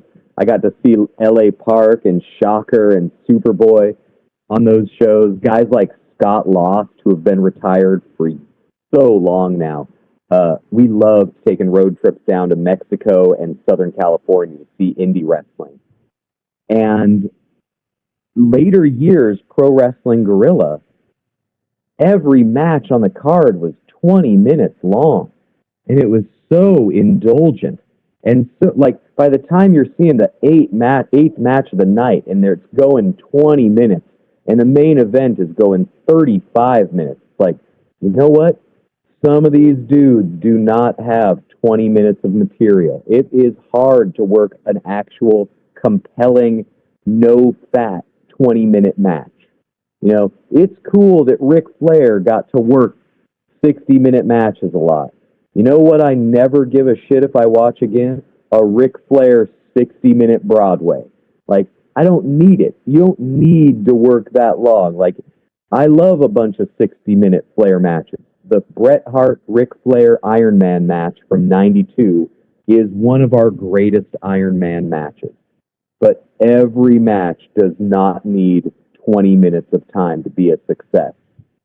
And so one of our goals on our shows is to find the right time to finish something, the right time to take it home. And I think all of our matches just keep hitting that mark. All the guys just keep finding a way to get out of there before it feels... So many of those PWG matches felt like they were building to the finish, and they were peaking to the end. And it's like, oh yeah, this is going hot. And then they would still have another 8 minutes. It would peak, and then you'd lose your peak, and then you'd be waiting for it to end, and okay, now it finally ended at 22 minutes, and we're exhausted. We didn't want to burn people out. We want people, if anything, wanting a little bit more, wanting something to see, wanting to keep, like, what do they have next? It's a pacing is very important to a good pro wrestling show. And I think our shows have been paced out beautifully.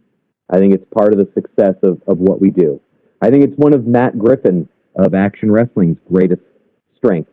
You watch any action wrestling show, and some of them have great matches on the shows. Not all of them do. But even the ones without, like, a knockout match, it's just like, damn, that wrestling show just flew by. That was a great-paced wrestling show. And once I became a fan of action, that was one of those, like, if we do shows, I just want something with a nice tight pace where people aren't burned out by the end of the night and people are just, like, wanting to see what's next. That was one of our goals. And somehow all of our boys that I'm so proud of, they just keep hitting the mark, keep doing it. Yeah, I think like again from a fan standpoint, when you're like watching a show with your friends or even watching it alone, having shorter matches makes it easier to wanting to keep watching the show itself, because again, you want to see what's next. You want to see what do you guys have more. And on your show, I think the difference between each match, because every match is different. Like Darian Binkson and Ryan Mooney was kind of fast paced. Angus Electron with Alman Young Boy, it was kind of like slow pace, but also like more focused on grappling. Isaiah Broner and Jake Shepard, they just killed each other. Slim J and Tim Bosby, yeah, and Casey Owens, and I mean every match was different. And again, I want to go to because I asked my followers on Twitter and yours and anyone who watched the show, if they want to drop any questions, and I think we got a good few questions. And the point I was trying to get is, I got a question from Marwan that said, "What are some shows you took inspiration from when trying to structure the show?" Uh, Truthfully, none. All of these shows are just, what do we want to see with a pro wrestling show? We aren't in this to make money, as I've said, because let me tell you, we have not. But at a certain point, I used to go to wrestling shows all the time, and I got kind of burnt out because I'm just not as much a fan of a lot of the modern products. There's still plenty of guys that I love, obviously, but not nearly as many as I used to, and I don't love the style. And so I wanted to see wrestling that I wanted to see. What's a wrestling show that would be something I would want to go to? And you hear this story a lot when people are making an album. Like, they aren't making music that I want to hear. I'm going to create music that I would want to hear. And so it would be great if a bunch of people shared our vision and wanted to pay us money to do shows with our vision. But I don't think that's realistic. I don't think our shows are going to be big money makers or necessarily have huge potential for growth. I don't know if we're going to be booking shows in Madison Square Garden at any point. I think we're firmly going to be in the nice scummy indie venues. But we were not really inspired by any other shows. We just wanted to book what our vision of pro wrestling could be. What do we want to see on a pro wrestling card, top to bottom? And what you so kindly said about this Death Valley Days show, every match was different. Every match was cohesive to our show and our vision, but they were all different. They were all doing their own version of what they view wrestling as and excelling at their version. And that's really what we love, man. It's just getting wrestlers that we love and giving them a platform to do the matches that made us fans in the first place. Everything I loved about a guy like Adrian Alanis was what he was showcasing on our show.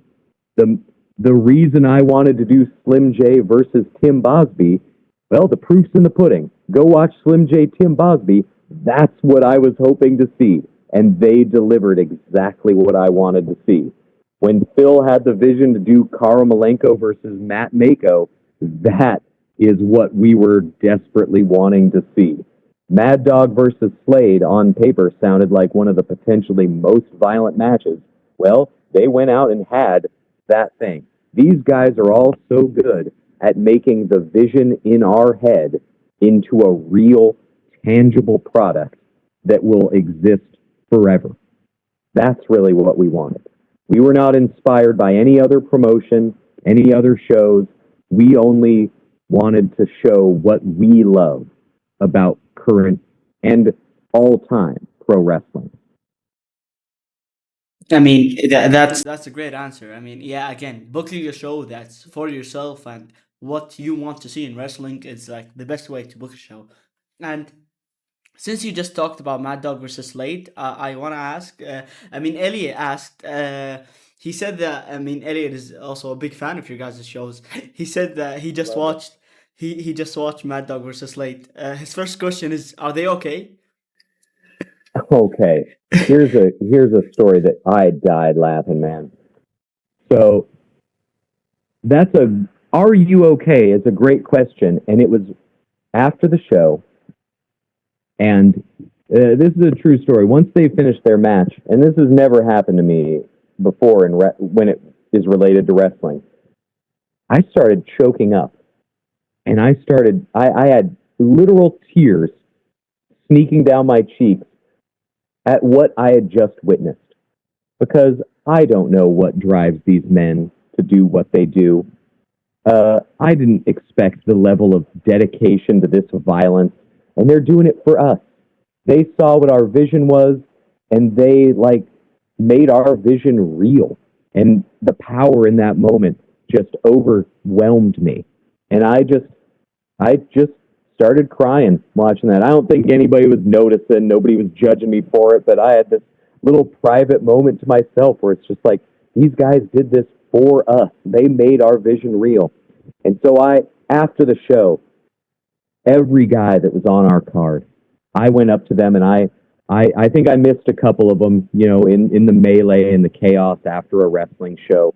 Everybody's got their own adrenaline that's all, we're all high after the show. Not literally, we're just floating, right? It's like a drug. The adrenaline's insane.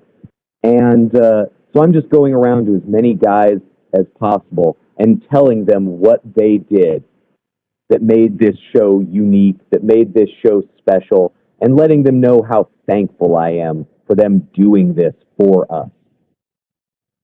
And there was an older gentleman. He's got to be in his 80s, and I believe his name was Bud. He is the owner of the TWE Arena.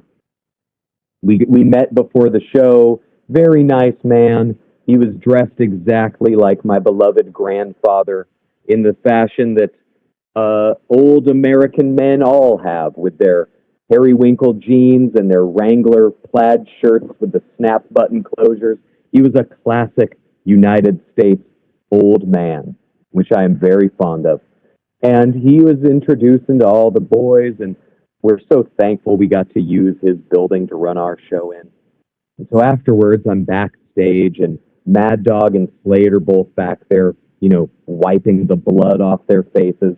And this kind Tennessee old man came up to Slade and extended his hand, and he said, "Son, are you okay?" So Elliot's question was already asked by one sweet old man in attendance, that, "Are you okay?" Because I don't think they are. I don't think you can be okay and do what they did. I don't know when they stop. I don't know what inspires them. I don't know why they do what they do. I'm just happy that they do it. So I think firmly, no, none of those guys are okay. How could they be? How is that even possible? How is it possible to do what Slade and Mad Dog Conley does and be okay? No, these guys there's nobody like them. And Elliot's second question is, what wrestler or match would you most like to book for a future show? I think I might have to decline to do that one. There's so many ideas that we all have. So many of them, looking back, the idea of ever getting to use Blue Panther, that's a pipe dream. We didn't think we would ever actually get to use Blue Panther. That seemed like an impossibility. And so now I don't really want to limit ourselves to what we can or cannot do. And I also want to keep a few things under the hat if we do have a fifth show, if we are going to be bringing this back again. I don't want to reveal too many things. Yeah, that's honestly understandable.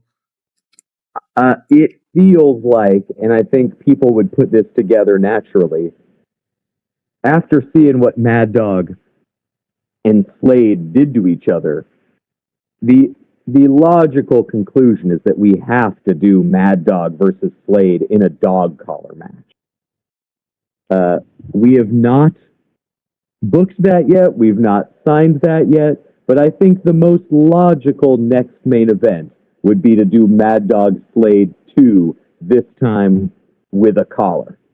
So that feels pretty reasonable as an expectation if there is a fifth show. In terms of dream wrestlers for me to book, I wish I could book any of the Special K guys. The early 2000s Jersey All-Pro wrestling scene is one of my most favorite scenes of all time. Dixie, Deranged, Insane Dragon, those guys I think are incredible. I think they are so talented. If you go back and watch any Dixie, Deranged, Insane Dragon match, any of those Bayonne charity hall matches from Jersey All Pro, I'm talking 2001, 02, 03, with the Hit Squad, Homicide. Dude, that's some of my favorite wrestling of all time. None of those guys are active now. None of Special K wrestle. I believe Ghost Shadow has taken some bookings. Ghost Shadow is a hell of a wrestler, man. All those guys were incredible. All those Homicide trainees. God, I'd love to get Low Key on a show. I'd love to do Low Key versus Carl Malenko. You know, there's a lot of dudes that I would love to book on a show, and some of them are just too old. Some of them are just too retired. Hell, man, I wanted to get the Gambler on a show. The Gambler was one of my favorite WCW enhancement talents.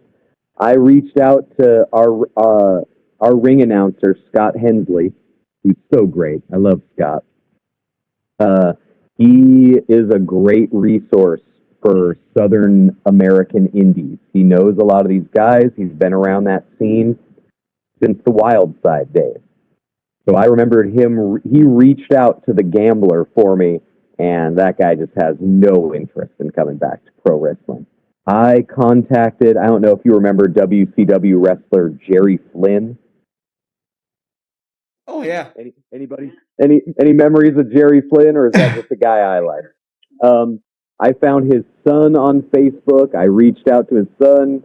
You know, any of those Florida strip mall karate guys that worked shoot style in Japan, like any of those, I would love to bring out of retirement to work on those shows. But all these dudes are in their 60s now. All these guys are old. These guys haven't done pro wrestling in 15 to 20 years. They've moved on. So many of these guys, wrestling's in the past, man. They don't have any need to do that. They have real jobs now. They have families. They aren't wrestlers anymore. So a lot of my taste is stuck in an era where those people are not in pro wrestling anymore. So it's tough to have too many modern dream wrestlers. I would love to get Senka into the States. She's incredible. You know her. She's the Joshi worker, wears the singlet. Amateur grappler. She's booked for. I think she's coming to the States this Mania weekend. Yeah, she's doing Mania weekend, which is incredible. I'm so glad. Like, I would have loved to be the one to bring Senka over to the States. Somebody's doing it, and I'm really glad to see it. But the truth is, there's a lot of modern wrestling that I'm just not into. There's a lot of wrestlers on AEW that I would have loved to use. I would have loved if we could have gotten Queen Aminata on one of our shows. Queen Aminata is such a talent. Like, AEW has so many women wrestlers that I would have loved to use. AEW, man, I would have loved to get Dustin Rhodes on a show. Like, there's so many people that are, you know, signed elsewhere that we might not really have access to. But one thing that I was not expecting after Dean 1 is so many wrestlers have reached out expressing their interest in being on one of our shows. And that feels like a dream to me. That feels like not real. And so it sounds kind of cheap, but I don't have tons of... Either my current dream matches are so unrealistic.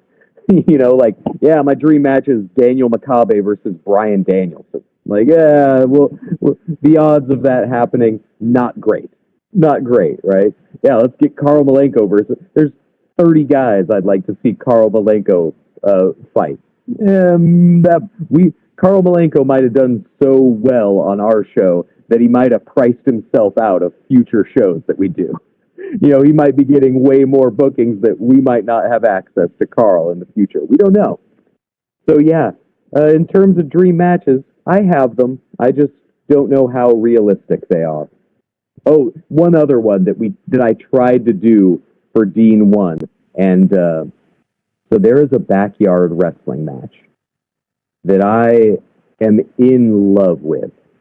I don't know if you've heard of this match. I think it happened in Canada around 2004, 2005, and it was Crazy Crusher versus Hellstorm. Oh, yeah.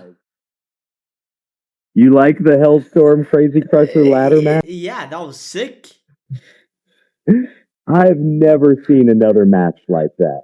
I wrote about that match and just like, oh my God, nobody else has ever done it. It's one of my favorite ladder matches in history. The stuff that happens in that match, those guys should have died. They should not have survived that match. And so I wanted to bring both of them in to just do Hellstorm versus Crazy Crusher. I wanted that match on our show. And needless to say, one of them is just physically he's not able to do it. He's in great cosmetic shape. We talked on Facebook. He expressed some interest, but I believe he was in an automobile accident and he realized, I don't think my body could do it anymore. And so he politely declined.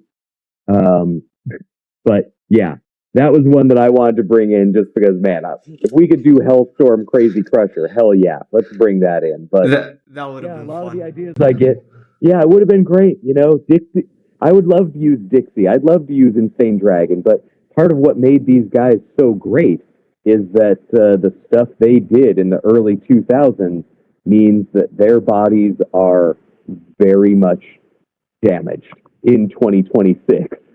So they are not actively pro wrestling. Getting Carl Malenko is a 1 in a million. Lightning in a bottle. The fact that not only he was willing to do it, but the fact that he was still physically able to do it, those are two different things. The fact that he was not only able to do it, but still this damn good at doing it, that's just 1 in a million. That's just too special. So there's 3 matches that I have. I just don't know how realistic they are. But if you had told me that before we had done any of these shows, there's 20 matches on our card that we've had that I didn't think were realistic. And now they've happened. They are real. So who's to say what we'll do in the future? But we'll still have some surprises up our sleeve if we get the opportunity to do so. So the next question is from Bryn Jade, and the question is, can we expect more women's matches on future shows? That's a great question, and I love Bryn. And Bryn's right. I think we've done over 30 matches on all 4 shows, and we've had 1 women's match: Nicole Matthews, Billy Starks. And that is not because we don't want more women on our shows. The best and most honest answer is it's really a budgetary issue and it's a logistics issue. For this past show, we're running out of pocket. We don't have a lot of merch. We don't sell a lot of tickets. It's not like, we don't have tons of ways to make our money back. So we kind of set a price of what are we willing to lose if nobody is interested in this product, and we go from there. And there's a lot of great women wrestlers. One problem is a lot of the women that are actually available for us to use, that is a pretty limited pool. There's probably 8 times the number of male wrestlers out on the indie scene as there are women's wrestlers. So part of it is a scarcity issue. It's just a lot easier to find open bookings with male wrestlers. And so when we're booking a show out and several of the women that we want to use some of their bookings they have calendars booked up so far in advance that we just can't sign many exclusives. Another part of it is, since there's less women wrestlers, you get a lot of repeat matches. And we like having a little bit of exclusivity on our shows. Let's pair up some people that we've never seen wrestle before. And like I said, on this show, we really wanted Nicole Matthews versus Mickey Knuckles. But those two are great wrestlers, and they're at a premium. They know what they're worth. They can command good for them. They can command some good wages.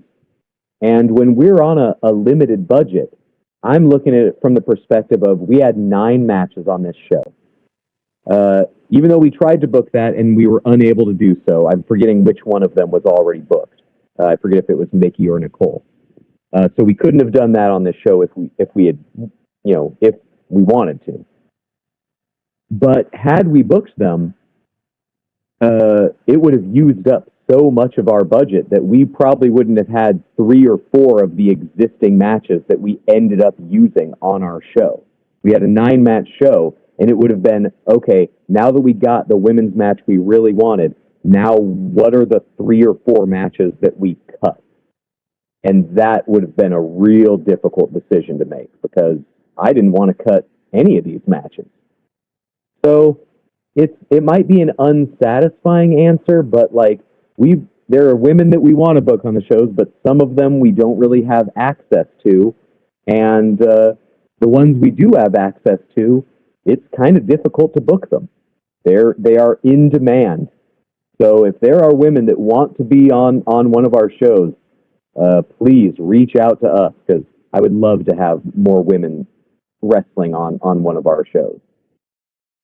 I mean, the rest of the questions are like you already answered them, like the criteria of choosing talent, dream matches. But one guy asked a question, which actually I was gonna make it a segment, which is gonna be the final segment on the episode. Is what's your favorite match? But let's change it into like your like rank your favorite matches on all of your guys' shows.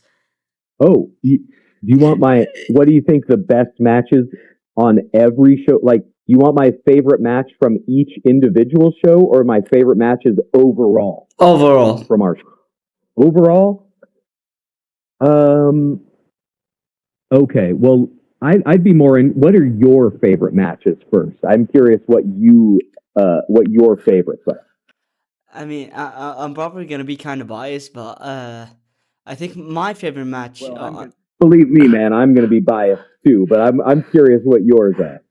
I think I have a solid one, which is Mad Dog versus Damus, which is in my opinion. I mean, the first one on the first show, which is in my opinion like one of the greatest matches ever.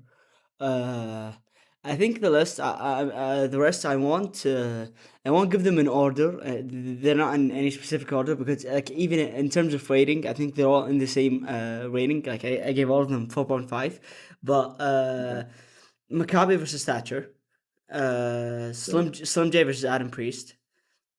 Yeah. Again, Mad Dog versus Adam Priest, and I love the Matt Michael versus Lee Moriarty on the second show, which again I love Lee. I love Lee to death. I mean, yeah, he's a great wrestler, which I take a lot of stuff from. But also I think again the second Mad Dog versus Day Moose match, and the other I forgot what it was called, but the one that had Hechicero, Blue Panther, and Shalwa. The Yahweh match from Dean Free. That was sick. Oh man, wasn't that killer? Yeah, getting to use Blue Panther again, but also getting to use Virus getting Pantera, getting to use El Pantera, who, God, what an icon, what a wrestler. But yeah, Cerebro, Hechicero, Shelwa, getting to specifically book a Yahweh match where we got to see all the tricked out lucha mat work, all the submissions. Yeah, every match you listed, I agree with. Wait, I didn't include the final show. In my opinion, the final show, like my favorite two matches are like the final matches, and like Malenko versus Matt Mako and Mad Dog versus Slade. But I'll also include Angus Legstrong versus Old Man Young Boy because it got me interested in two wrestlers that I had no idea they existed.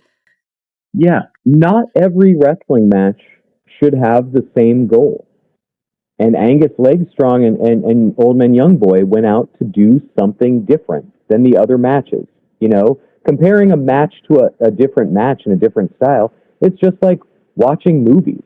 Like, how can I compare a brilliant movie like Thief to a movie that my favorite movie from this past year, Marty Supreme?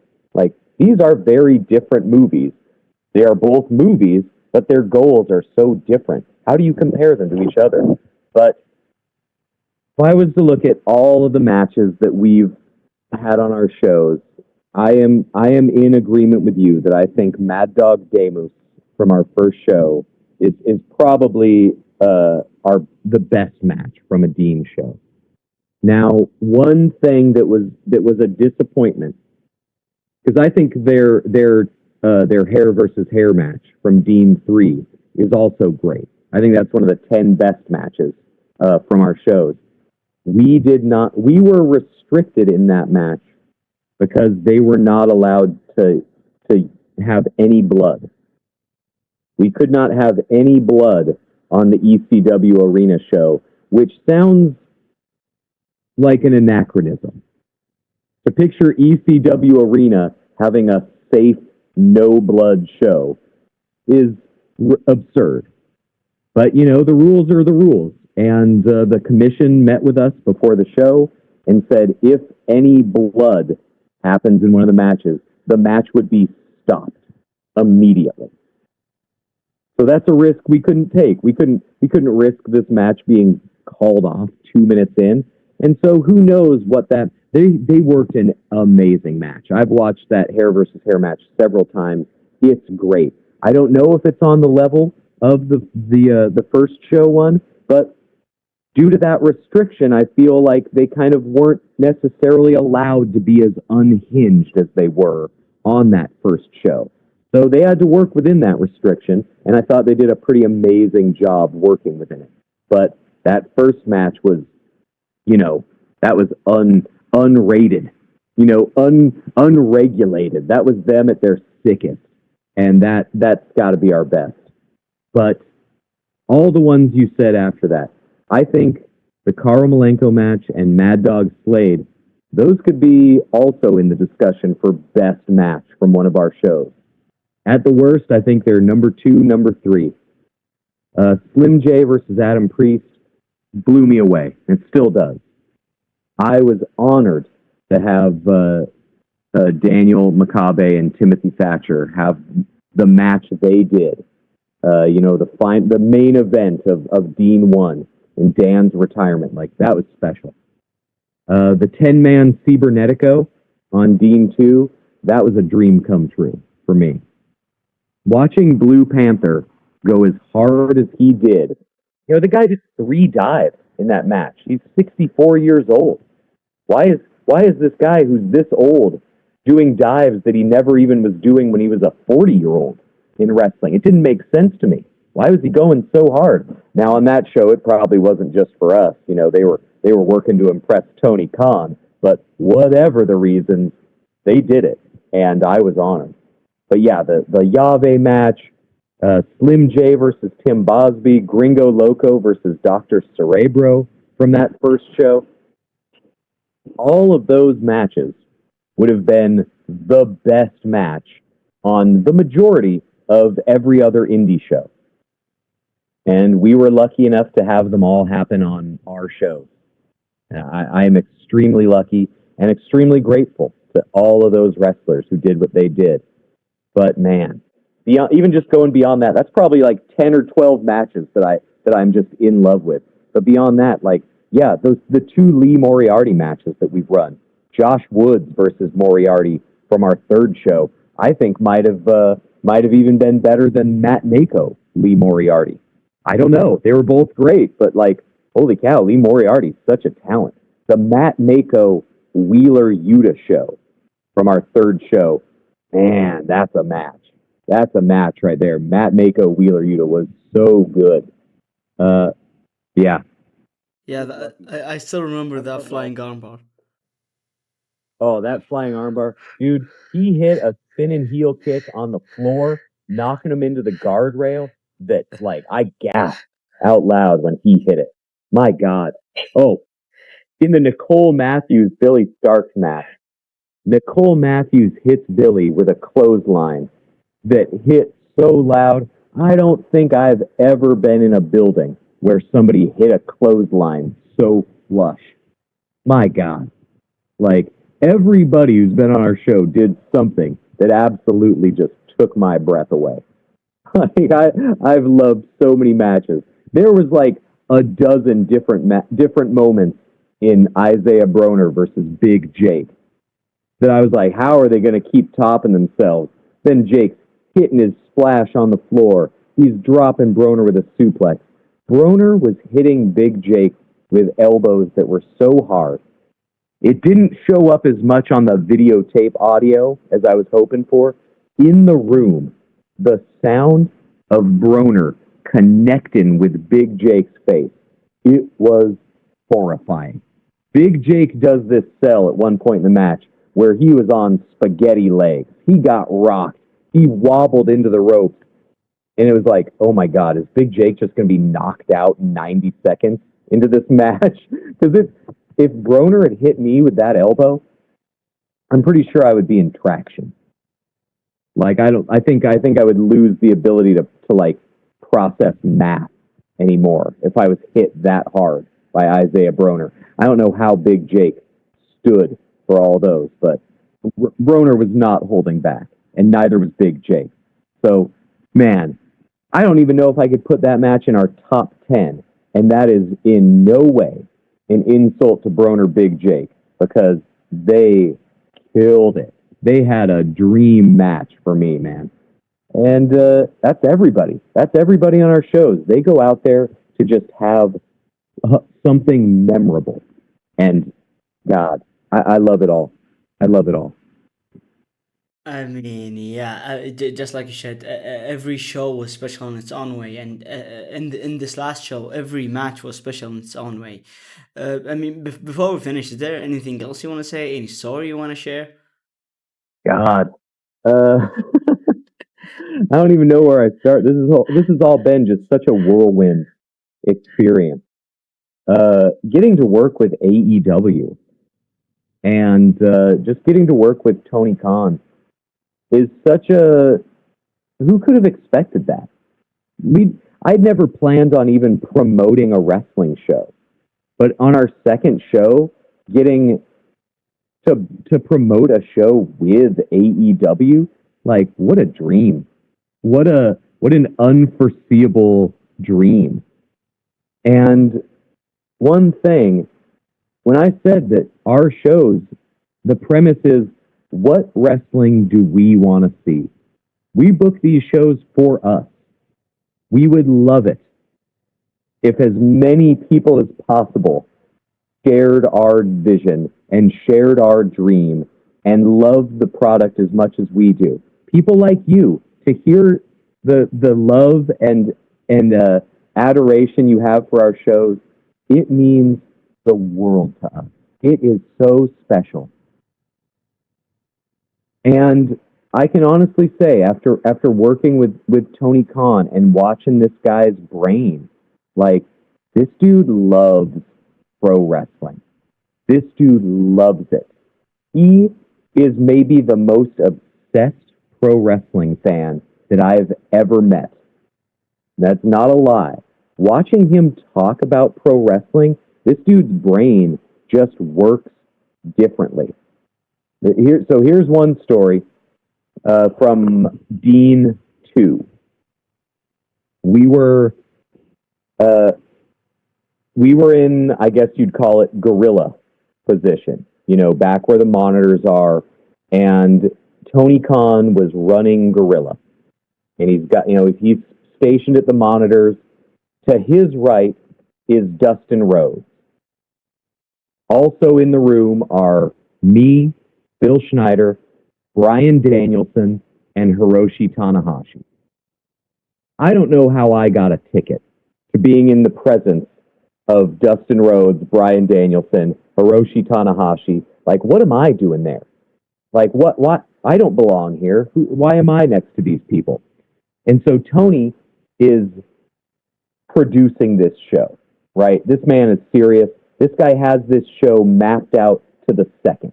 He is talking to the production truck.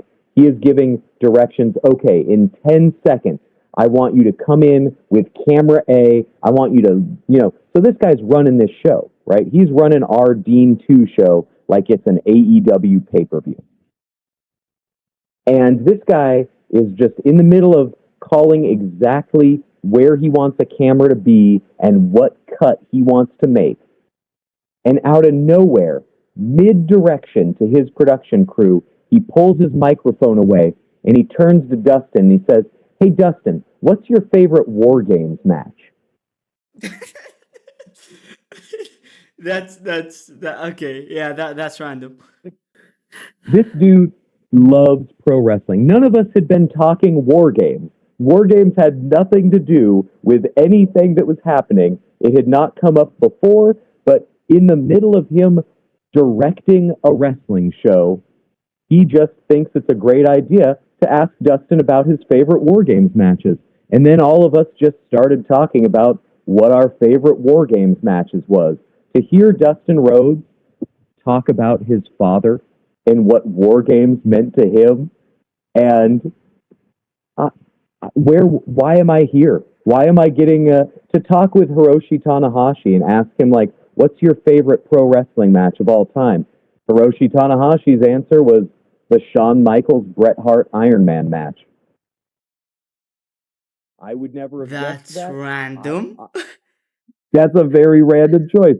I personally wouldn't. I could probably name 200 Bret Hart matches that I preferred to that Iron Man match, but who am I to doubt what Hiroshi Tanahashi loved in a match? That guy was the ace that saw through the resurgence of New Japan as the dominant champ in the Fed, right? Like, who am I to question this guy who's seen more and done more than I can ever even fathom, right? But it's just so crazy to be in the middle of this discussion, and it was all because of Tony Khan being obsessed with pro wrestling. When we were meeting before the show and going over matches and going over finishes and just talking through the show, Tony Khan would be answering questions from all of his agents, all of his employees, all of the people that work with him. We would be interrupted, and they would say, "Hey, Tony, we got a collision taping in 2 months. What do you want to do about that?" And he would just work through the problem with them. And then the second he was done working with that, he would turn to somebody else in the room and be like, "Hey, do you guys remember that match between the Steiner brothers?" And the guy just thinks wrestling 24/7. This guy is an obsessed fan to the level of I've never seen before. And so if me, Phil, Matt Griffin, and JR are just out here trying to put on matches that we as fans want to see, I think that's what resonates so well with some of these AEW shows, is because they're run by a guy who wants to see the matches that he loves. And that's the most pure way to look at pro wrestling, man. We have access to more pro wrestling than at any time in history. I watched a match yesterday from 1952 Hollywood. Like, we've never had access to these kind of matches before. We're getting new matches that have never seen the light of day every week. It's impossible to keep up. We have so much wrestling to watch. Wrestling is its most accessible. If you do not enjoy the current WWE product, if you don't enjoy AEW, if you don't enjoy any mainstream wrestling, at your fingertips, you have thousands and thousands of hours of pro wrestling. You can find your favorite pro wrestling. You might not even know what your favorite pro wrestling is yet, but it's out there. And if you approach wrestling from the perspective of what do I love about it, what do I want to see from it, what makes me a fan of pro wrestling, there's something out there for you. And these shows are just what we want to see from pro wrestling in 2026. That's that's all I can say, man. That's what we want to see. We're just wrestling fans. We love it. This is how we all became friends. We, for whatever reason, got so obsessed with this silly little sport that we traded tapes with each other. We argued about it online, and we just developed these friendships. I love all these people that I run these shows with. To have these relationships where we can put on a show and afterwards we get to hug each other and just say, I love you. I'm so happy we got to do this together. There's nothing like it. It's some of the best memories of my life have been doing these 4 shows. If these are the last 4 we ever do, so be it. I will treasure them forever. I'd love to do 4 more. I'd love to do a dozen more. I don't know what the future holds, but it has been a gift to do these shows with my friends and to hear how many people just love what we did. It means the world to me.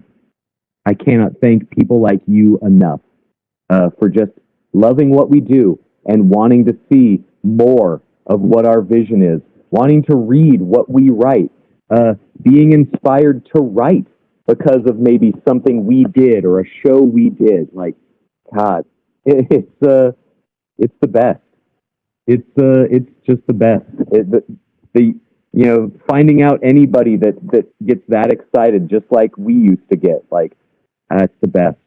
I wish we can keep it going. I mean, yeah, you said it. Pro wrestling, it's the best. Pro wrestling is the best. I mean, and I don't think there's any other sport or form of art in the world that can make you feel the same way that pro wrestling makes you feel. And thank you, Eric. Thank you for booking these great shows with your friends and booking great matches that, in my opinion, will be remembered for history. Matches that I will remember as long as I live. So thank you for booking these shows and thank you for coming on an episode with me. I mean, you don't understand how much of an honor it is to have one of my favorite bookers on an episode and nerd with about wrestling for almost 3 hours. It's insane. It's insane. So thank you, and thank you to our listeners that they gave us 3 hours of their time to hear 2 nerds talking about wrestling and talk about their favorite shows. So thank you, and in the description I'll link Eric, Phil, Matt D, and all the Action Boys accounts on Twitter. So go send them love, and I'll also link RWTV, Independent Wrestling TV. If you want to watch the show, use code Action. It's only I think like $10, so it's definitely worth your time and your money. Yeah. This is a show that you pay money to watch. So watch the show and again write about what did you like about it, what did you not like about it. I mean, writing is what started this whole story and journey, and writing is what made this show real. So I guess write about it. So thank you for listening or watching, and don't forget to like and subscribe. Thank you.